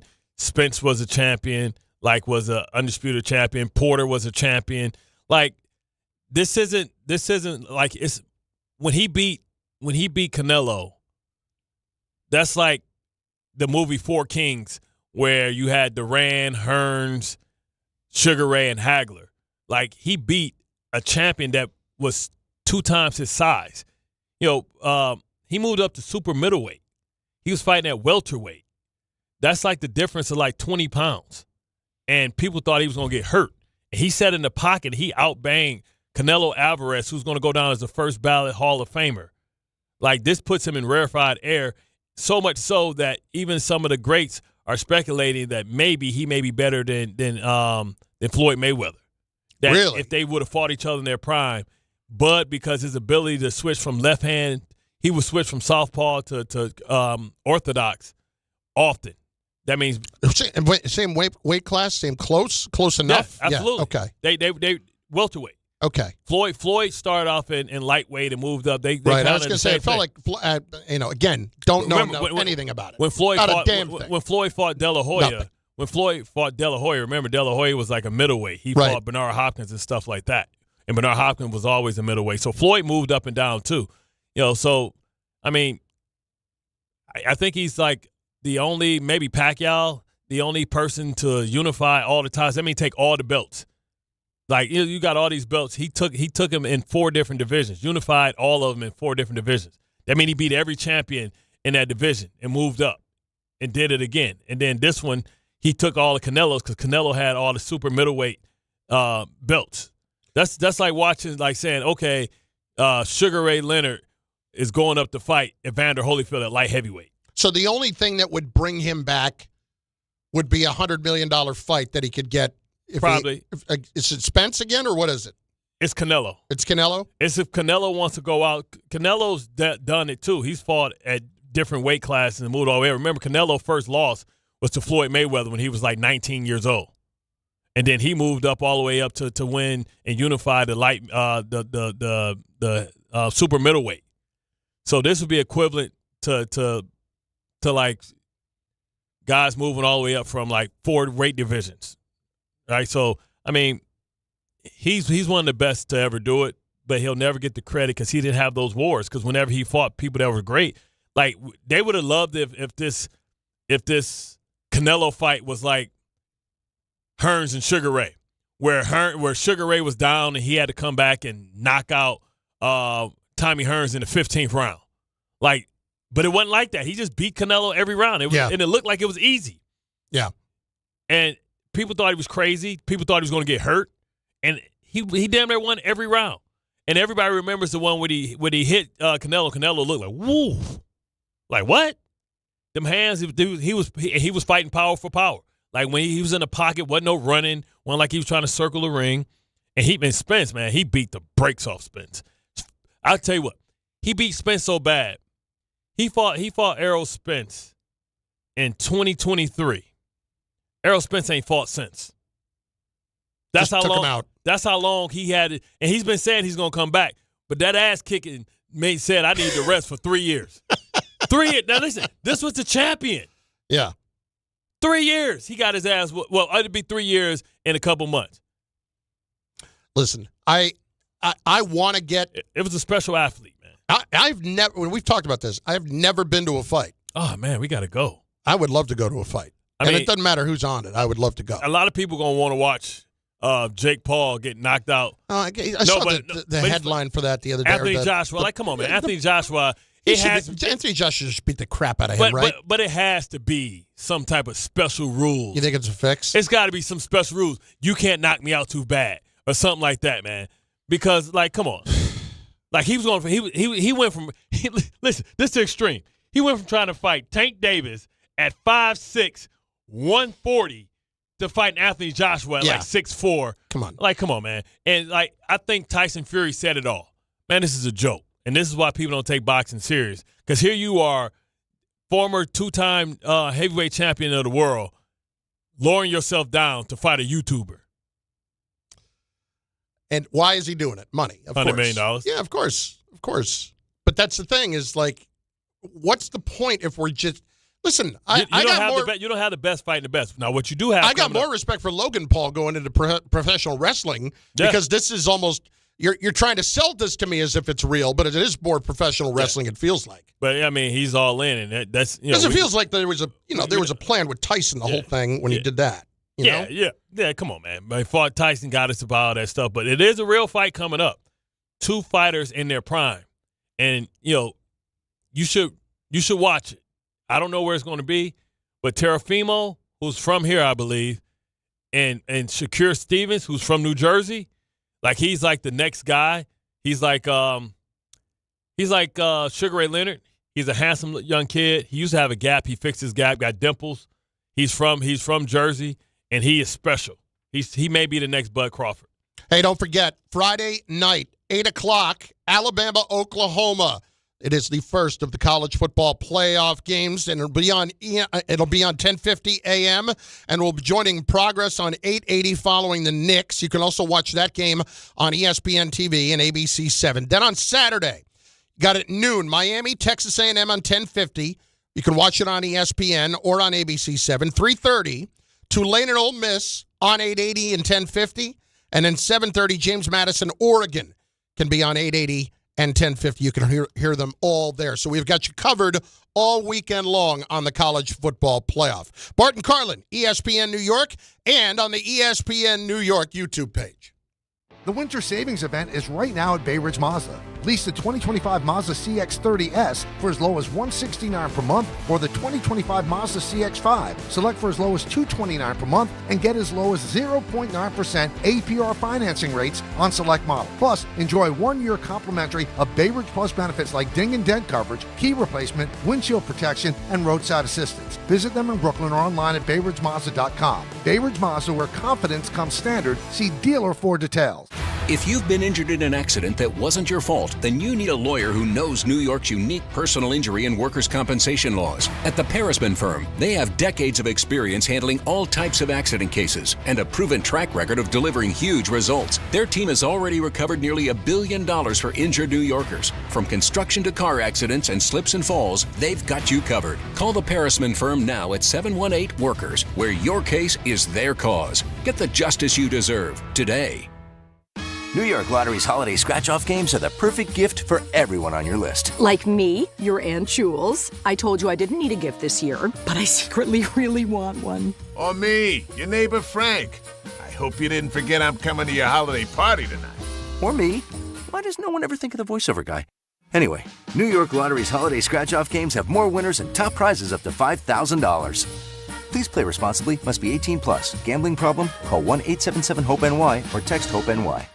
Right now at Bay Ridge Honda, experience the wonder of holiday savings with the 12 days of deals during Happy Honda Days, like the Accord SE, only $299 per month, or the all-wheel drive HR-V LX for only $269 a month. The 12 days of deals on now during Happy Honda Days, plus receive thousands in benefits and savings with their Bay Ridge Plus Advantage plan. Upfront pricing, total peace of mind. Visit BayRidgeHonda.com. 39 months lease, 7,500 miles per year, 2026 down, plus tax, tag, and fees. See dealer for full details. I know that hiring can be challenging. You sort through tons of resumes and you get too many so-so applicants. You're just waiting for someone to match your role perfectly. Well, now, there's a place where you can meet them fast. ZipRecruiter. Need to hire right away. Start your search for strong candidates. The right fit awaits. Build your team. Build it sooner. ZipRecruiter. Just head to ZipRecruiter.com/ESPN right now to try it for free, and you're on your way to meeting your match. 4 out of 5 employers who post on ZipRecruiter get a quality candidate within the first day. So try it now. Go to ZipRecruiter.com/ESPN. Once again, that's ZipRecruiter.com/ESPN. Meet your match on ZipRecruiter. Try it free. 1-877 Cars for Kids. KARS Cars for Kids. 1-877 Cars for Kids. Donate your car today. 1-877 Cars for Kids. Donate your car today. Ready to get rid of that old car? Donate it to Cars for Kids. Call 1-877-CARS-FOR-KIDS to reach a friendly live agent. Donation's super easy, and your car can be picked up as soon as tomorrow. Call us now, 1-877-CARS-FOR-KIDS. That's Cars with a K to donate your car today. 1-877 Cars for Kids. KARS Cars for Kids. 1-877 Cars for Kids. Donate your car today. Hurry! It's your last chance to donate for 2025. Last chance! Donate now for a 2025 tax deduction. Feeling stuck on your own 10-yard line in the career game? Maybe it's time to just go for IT. My Computer Career has the game plan to score a rewarding new IT career in months. Whether you're a rookie, a breakout career changer, or a military veteran ready to serve. Why spend years chasing a college degree when you can fast-track your future in IT starting now? Take your mark, get set, go for IT. Take the free career evaluation at mycomputercareer.edu today. Financial aid is available to those who qualify, including VA benefits. Rich Eisen here. As you all know, I care deeply about pediatric cancer research and awareness. That's why I'm proud to talk about Hyundai Hope on Wheels. For over 27 years, every Hyundai sold has helped fund life-saving pediatric cancer research. Together with over 850 dealers nationwide, they've raised more than $277 million, supporting over 25,000 kids in their fight against cancer. At Hyundai, hope isn't optional. It comes standard. Visit HyundaiUSA.com and search Hyundai Hope on Wheels to learn more.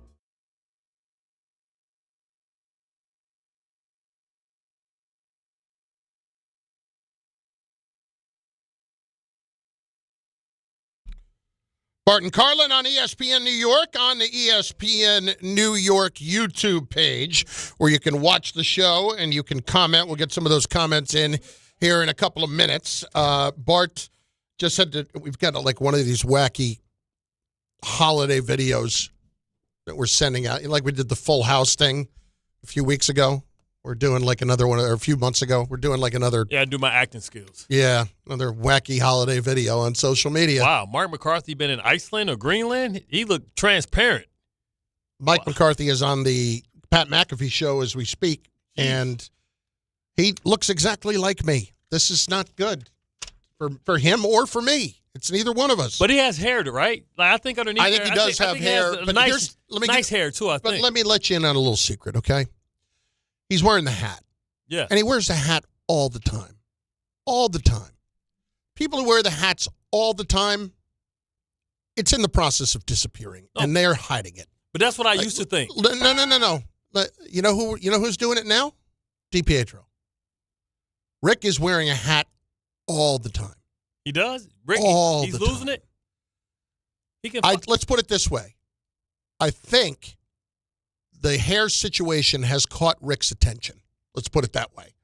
I think maybe a little hair replacement system might be happening for him that he might be endorsing soon, if I'm not mistaken. Now, if he wants to make the flight to Turkey, he can certainly afford it, and he can afford to do whatever he needs to do there, but it's like, if I'm Rick and I had that head of hair and I work out as much as I do, I get it. I got no problem with anything you choose to do. No problem with it. But it's just when the people who are going to look absolutely ridiculous and go from one extreme to another. Brian Urlacher? Yeah. That you can't do it. His whole life, then now he got bangs? Yes. Like, it's amazing when that happens, right? I told you my story. My hair journey, Bart, was one that, I'm sure a lot of people can relate. It was a gradual thing. It was born out of stress. I took the job producing Mike and the Mad Dog in September 1997, and it was a slow process from those next 6 years, 7 years. That's when it happened. Now, did you think it was stress? And it would grow back when you changed? No, I didn't think it was going to ever grow back. I thought it was stress combined with family history. Okay. Because everybody in my family, with one exception of my brothers, had, in one way or another, lost a decent amount. You're the only brother with no hair? No. Every one of my brothers, with one exception, lost their hair. Who's the one with short hair? Is he like, what's different about him? My brother Dan? Did he was tall. Did mom take her prenatal vitamins with him? Maybe. He was tall and thin. He's like the best looking out of all of us. Like, it is just annoying, And you guys secretly hate him. He was the best athlete of all of us. Like, absolute. Well, actually, Jim probably was, but Mom. He was a very good athlete. Now, where does he fall? Like, he's number 2. He's number 2. Yeah. Okay. But there was an incident regarding a hair replacement system in my family at one point. Was it the lace front? No, it was bad, though. My brother Jim, who I had mocked forever. I think I heard this one. I might have told you this one. My brother Jim, who I had mocked forever for losing his hair, lives in Iowa. Okay? Did they pick on you growing up? They didn't pick on me, really. No, you were so far away. I was so far away from them that they let me follow them, and they let me be cool, and by hanging out with them. Gotcha. So they were always more looking out for me than picking on me. He probably beat the hell out of the second one. Like Jim. Jim caught a lot of crap. Yeah. Jim was the last of 4 boys. Yeah. He was, he caught a lot of crap. So Jim lives in Iowa. Now, Jim lost his hair, or was in the process of losing his hair for quite some time. And he finally, had lost enough that, like, we're not kidding ourselves anymore about the situation. Did y'all have an intervention like the Snickers commercial? No, because he wasn't doing anything at the time to really cover it up. He was just letting it happen. Okay. All right? There was no comb-overs. There was none of those bad things. But then his wife, in Iowa, mind you, much different culture than here, Iowa, convinced him to get a rug. And he got a rug. Now, what's a rug? You have to explain what a rug is. So a rug is not just, hair plugs or hair replacement system or any of that. He just got a full-on hairpiece. Lace front. Not lace front. It's basically a lace front. They glue the front. But lace front, isn't it kind of permanent? No. They glue it down. No, there was no gluing of any sort. You pull it off. Women pull it off. It's a lace front. Okay. The lace front is there because it's clear and it blends in with your skin color because it's sheer. Mm-hmm. But you glue it down, then they dry it, and then when they done with it, they pull it off. No, that's not what he did. This was just more of putting something on top of what he had, covering everything else up, and making it look like all of a sudden he had one. That's a lace front. So, okay. So he didn't glue it down, though. How did it stay on? You got to put something on. I don't know how it stayed on. It was not. It's got to be something. You got to put some form of glue, or they have like. So he had not told anybody that he had done this in our family, and just imagine being the youngest of four. There was 4 brothers born in 5.5 years. Yeah. Then my sister a year and a half later, and then me 8 years later. So you're right in the middle of 6, but you're not getting any of the attention or any of that stuff. And, you're so-and-so's brother. So there was an identity crisis there, I'm sure, at some point. Mm-hmm. But his wife convinced him, you look a lot better with the hair. You really do. Ooh. And I'm not going to deny, some people do. They maybe playing role playing and stuff. I doubt that. Anyway, and I choose not to think of it. At any rate, he decided that he was going to show up at a holiday without telling anybody that he was doing it. Now, this was not, it felt like a soft launch for him because it was not a holiday where everybody was there. It was just him and my sister-in-law and their kids driving down to Dallas to my brother Steve's house. They get there. Jim is wearing the piece. Knocks on the door. Steve opens the front door. Donna, big hug, walks in, and then Steve looks up and sees that Jim is wearing the thing. And he just pointed at it and he said, "Not in my house." Why you got something to way about what he chose to wear? If he had a hat on, he would maybe take the hat off? You will not wear that in my house. But did he look good, though? Did you even get a chance to see if it looked good? I personally never saw it, and I'm thankful that I never saw it because I trust Steve's instincts on this. Does he still have it? He would not let him in the house wearing the piece. Does he still have it? No, I don't believe he does.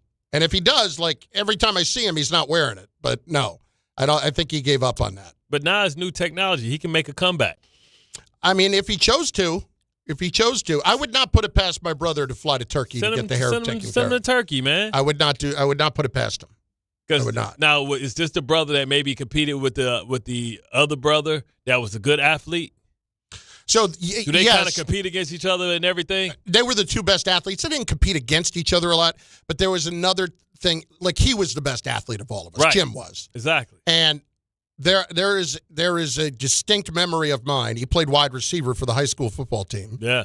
There's a distinct memory of mine for the Thanksgiving Day game between Chatham Township and Chatham Burrow back in the day. Dun, dun, dun, dun. It was right before the half, and he could fly. He could run. It was right before the half, and everybody's like whispering, "Oh, they got one. They're going to throw a Hail Mary before the half. Oh, it's going to Carlin. It's going to Carlin." They're all whispering. And I look up. They throw the bomb to him down the field. Boom, bye, yeah. And he makes the catch at the 10-yard line. Boom, bye, yeah. No time left on the clock. Boom, bye. No time left. Oh. And he trips and falls on the 5. Oh, yeah. By himself? Yeah. Made an unbelievable leaping catch and then tripped and fell. Don't. There have been a lot of things that have happened in his life that I could trace right back to that moment. So that's what I'm saying. So I bet, what's that, Mr. Destiny or something like that? Yes. Yeah, Mr. Destiny, exactly. If he had hit a home run as opposed to striking out. Yeah. Now, he didn't strike out. He made what I would call it was the greatest high school catch I'd ever seen. Can't kick a field goal, can't do nothing. It was the last play of the half. It was a Hail Mary. Tripped over the grass. He came down with the thing, turned, and then just tripped. Like, he came down. He went up over the defensive back at the 10-yard line, pulled it down. Unbelievable catch, turned around. Oh, my God, he fell. Don't. Oh. Oh, man. So when you talk about, like, people talking about how great they were back in the day, like, he'll tell you how good of a receiver he was. He would have been Ed McCaffrey in the Super Bowl if he'd have made that catch. No, he wouldn't. It was a scout there, ready to go. Nope. We would have had Carlin jerseys walking around. No, we would not have. I can guarantee you that. In the metaverse. He would tell you that. In the metaverse. Maybe in the metaverse. Maybe in the metaverse if he had caught that, or if he had scored that touchdown. It's Bart and Carlin. You got a little something for us from Samwell, my friend. I always got So deliver that right now. Absolutely. It's football season, the best time of the year, and you should be out here tailgating, cheering on your team, and enjoying every Sunday. But if you're dealing with neck pain, back pain, sciatica, or nerve pain, even getting off the couch could feel like a challenge. You don't have to live like that. There's help. Dr. Jay Shaw at Samwell Pain is New Jersey's top pain specialist. He's Ivy League trained, double board certified, and dedicated to helping you get back in the game. Here's what makes the difference. No surgery, no scars, no long recovery, no pain medication. Just precise, non-surgical, image-guided procedures that delivers real results. Dr. Shaw treats neck pain, back pain, joint pain, migraines, nerve pain, and sciatica with a plan that is customized for you. Same-day or next-day appointments are available, and with offices in Woodbridge, Livingston, and Inglewood, relief is always close, so you don't have to let pain keep you on the sidelines this season. Visit SamwellPain.com to call, text, or book online. Most major insurances are accepted. That's SamwellPain.com. Relief is closer than you think, and it starts today. Last chance, 800-919-3776, 800-919-ESPN. Are there actual encouraging signs right now from the Jets? We'll explain next on ESPN New York.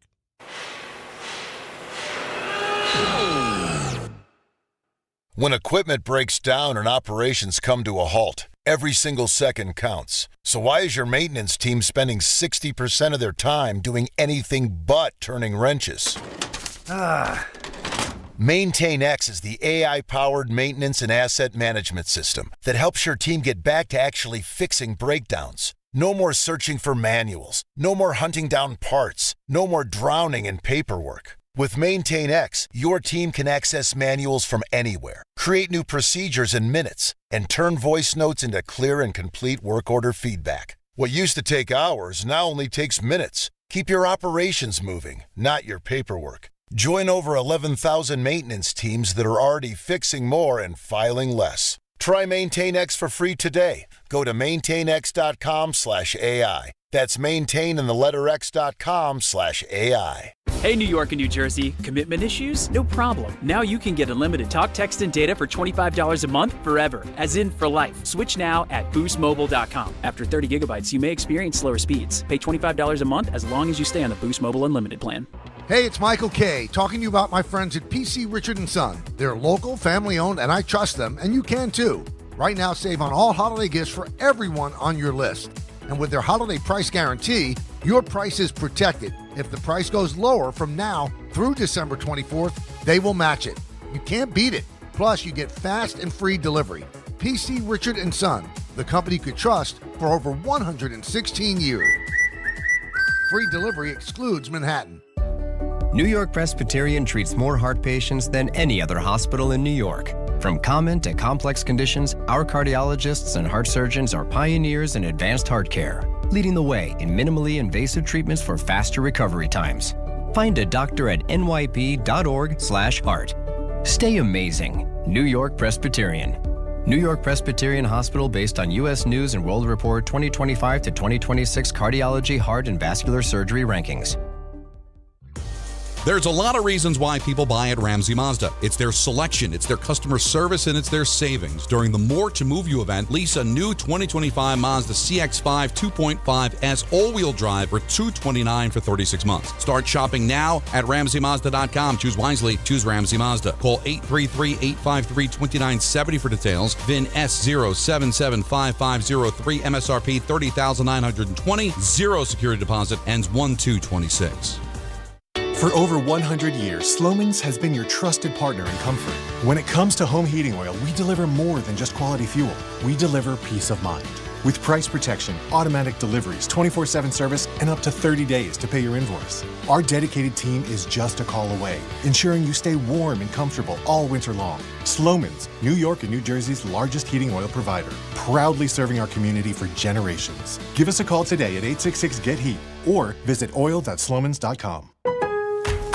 Getting more as a MyLowe's Pro Rewards member is easier than ever with the Lowe's app. Download it today and earn 500 points the first time you log in. Plus, your digital wallet helps you scan, save, earn, and access what you need to manage it all in one place. Download the Lowe's app and take advantage of your Pro benefits today. Lowe's, we help, you save. Valid 12/1/25 through 1/7/26. Offer valid for first login per organization only. Loyalty program subject to terms and conditions. Additional restrictions apply. Visit Lowe's.com/terms for more details. Subject to change. This college football moment is brought to you by ServPro. College football teams have moments they recovered from and made it like it never even happened. Like on September 24th, 2016, when Tulsa found themselves down 31-0 to Fresno State with 10 minutes left in the second quarter. Tulsa fought back to tie the game at 41. And then won 48-41 in double overtime. ServPro, like it never even happened. The NBA is happening Christmas Day.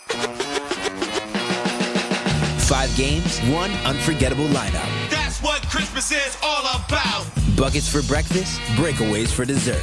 It's the holiday tradition. Christmas is our day. With star power from across the globe. The stars, they are going to be out. The best gift, you don't even have to unwrap it. We want to say Merry Christmas and Happy New Year! NBA Christmas Day begins at noon Eastern on ABC and ESPN.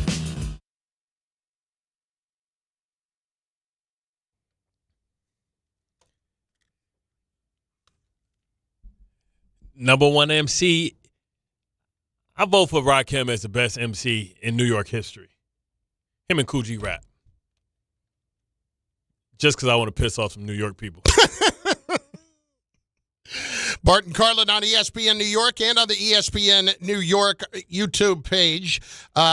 Some people chiming in on the whole discussion about the hair pieces.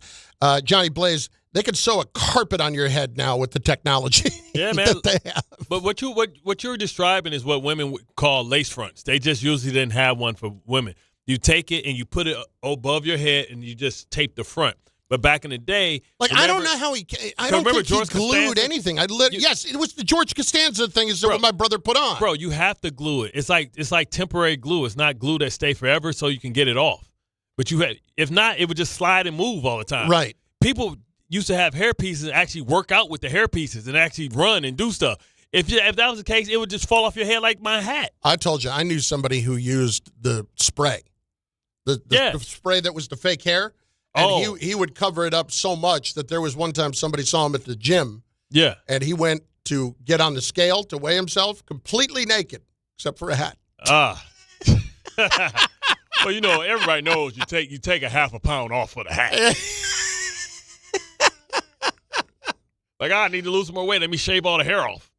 A couple of things here. Number one, on the Jet draft thing, as much as we talk about the Giants and their need to get to the number 1 pick, yes, the Jets have all the assets they would need to trade up. That doesn't mean getting to the most beneficial spot that they can is not going to be important. I mean, if the Raiders mess around and win 2 games and it looks like the Saints already won too many games, right now, who is it? It's the Giants and it's the Giants and the Raiders. So if those guys mess around and win, and you don't have to use any of your stuff to move up because you number 1 if you the Jets. Well, it's the Giants, it's Las Vegas, it's Tennessee. Now, well, you want Tennessee to win one, like maybe even win the last Jets, game of the season. The Jets would break ties with Tennessee, I believe, because of strength of schedule.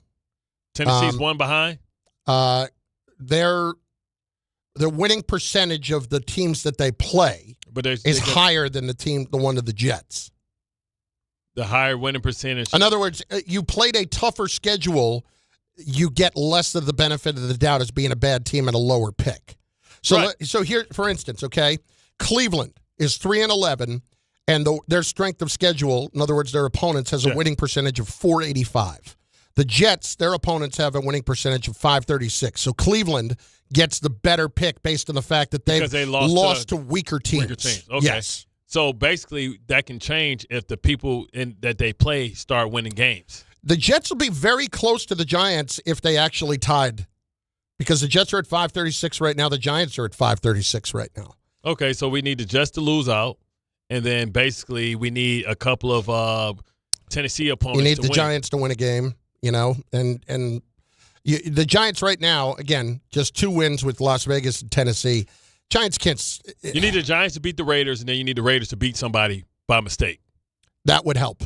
Gotcha. That would help. Now, do I think that's going to happen? No, I don't, because you also need Tennessee to win. But what if the Raiders beat the Giants, and then the Giants lose 2 more games? Well, then you could potentially get the number 1 pick. Right. I mean, they could still get the number 1 pick if they tie at 3 wins with those other teams, but they need the Giants, Vegas, and Tennessee all to lose to even have a discussion about the number 1 pick. I feel like if you had the number 1 pick the year before, you should not be able to get the number 1 pick twice in a row. You could be a pretty bad team, man. Well, you know what I'm saying? Tennessee should not be able to pick twice at number 1. So what should be the highest they should be able to get? Is it like a lottery thing where the highest they could get would be like 4? It should be 5. Yeah, because now you're just telling teams to stink on purpose. But they're a really bad team. Like Tennessee didn't stink on purpose. They stunk not just by pure happenstance. They were that bad. They didn't have to do anything on purpose to lose. They fired the coach midseason. But they were bad to begin with. That coach wasn't making a difference. But he only lasted, 2 years, Callahan? 2.5, I think. Yeah. So, listen, they need help to get there. But my point is, I don't think the Jets are getting to the number 1 pick, but getting to the top 2 or 3 would be incredibly beneficial when it's talking about getting to that number 1 spot. This Facebook, is this real? Roster move, Jets sign Adrian Martinez after unexpected quarterback shakeup. This got to be a week. You're reading it off Facebook. Problem number 1. It's pop-ups. My brother Jim. What day is this? Last week sent me a quote from Facebook. It's a week ago. Why is it just so why are you looking at it right now? Because it just popped up. It just popped up and stopped. It didn't pop up like it was breaking news. I thought it was breaking news because I thought maybe that means that Tyrod and can't go again. And then the date says what? December 4th? No, it don't say nothing. All I did was I went here, and then I went up, and I looked at the comments. It says 1 week ago. Yes. 1 week ago. Hey, Bart. Rich just tweeted about 6 minutes ago, the great Rich Cimini. Yes. What did he say? Some video of all 3 quarterbacks practicing today. That don't mean one of them could have got hurt during practice. In the last 6 minutes? Yeah. Facebook had it. It's got to be real. My brother sent me this quote. Again, big Steeler fan. Yeah. Sent me this quote from Facebook that was attributed to Mike Tomlin. And so my brother is a conspiracy theorist a little bit. And he thinks that the league has it in for the Steelers. He legitimately believes that. The team that won 6 Super Bowls? Yeah, and a franchise that is a tentpole of the league. Yeah. He thinks they have it in for them. The only reason the NFL is in Ireland is because of them. So he sent me a quote that was about a 3-paragraph quote that was on Facebook that was from Tomlin, supposedly. And he said, is this real? And as Tomlin says, we all know what's going on here. The league has been doing this for a long time. It was so fake. It was so obvious how fake it was. It looked like you watched the Avatar movie?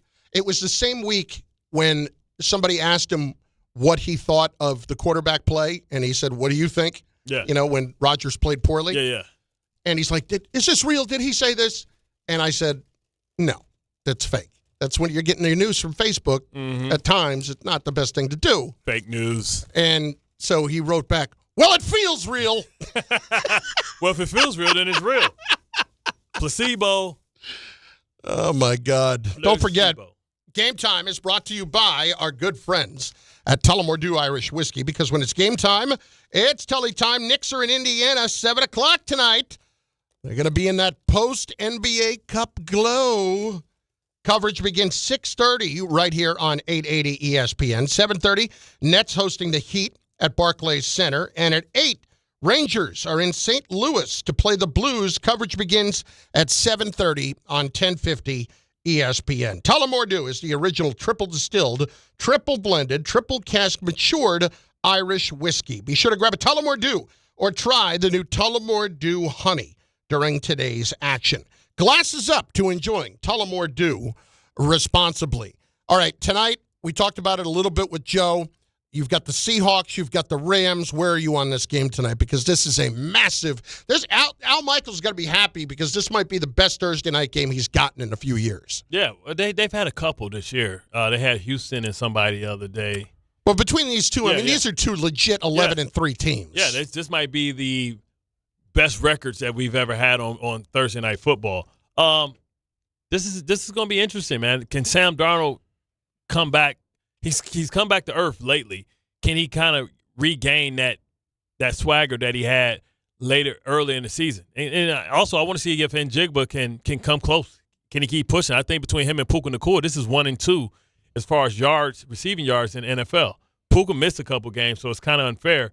But I'm interested in this game because it probably determines the division, which determines the number 1 overall seed for the NFC. Puka, another one that thinks the officials have it in for everybody. Yeah, so I wonder how that works today after you make that statement, right, when you got to see him on Thursday Night Football.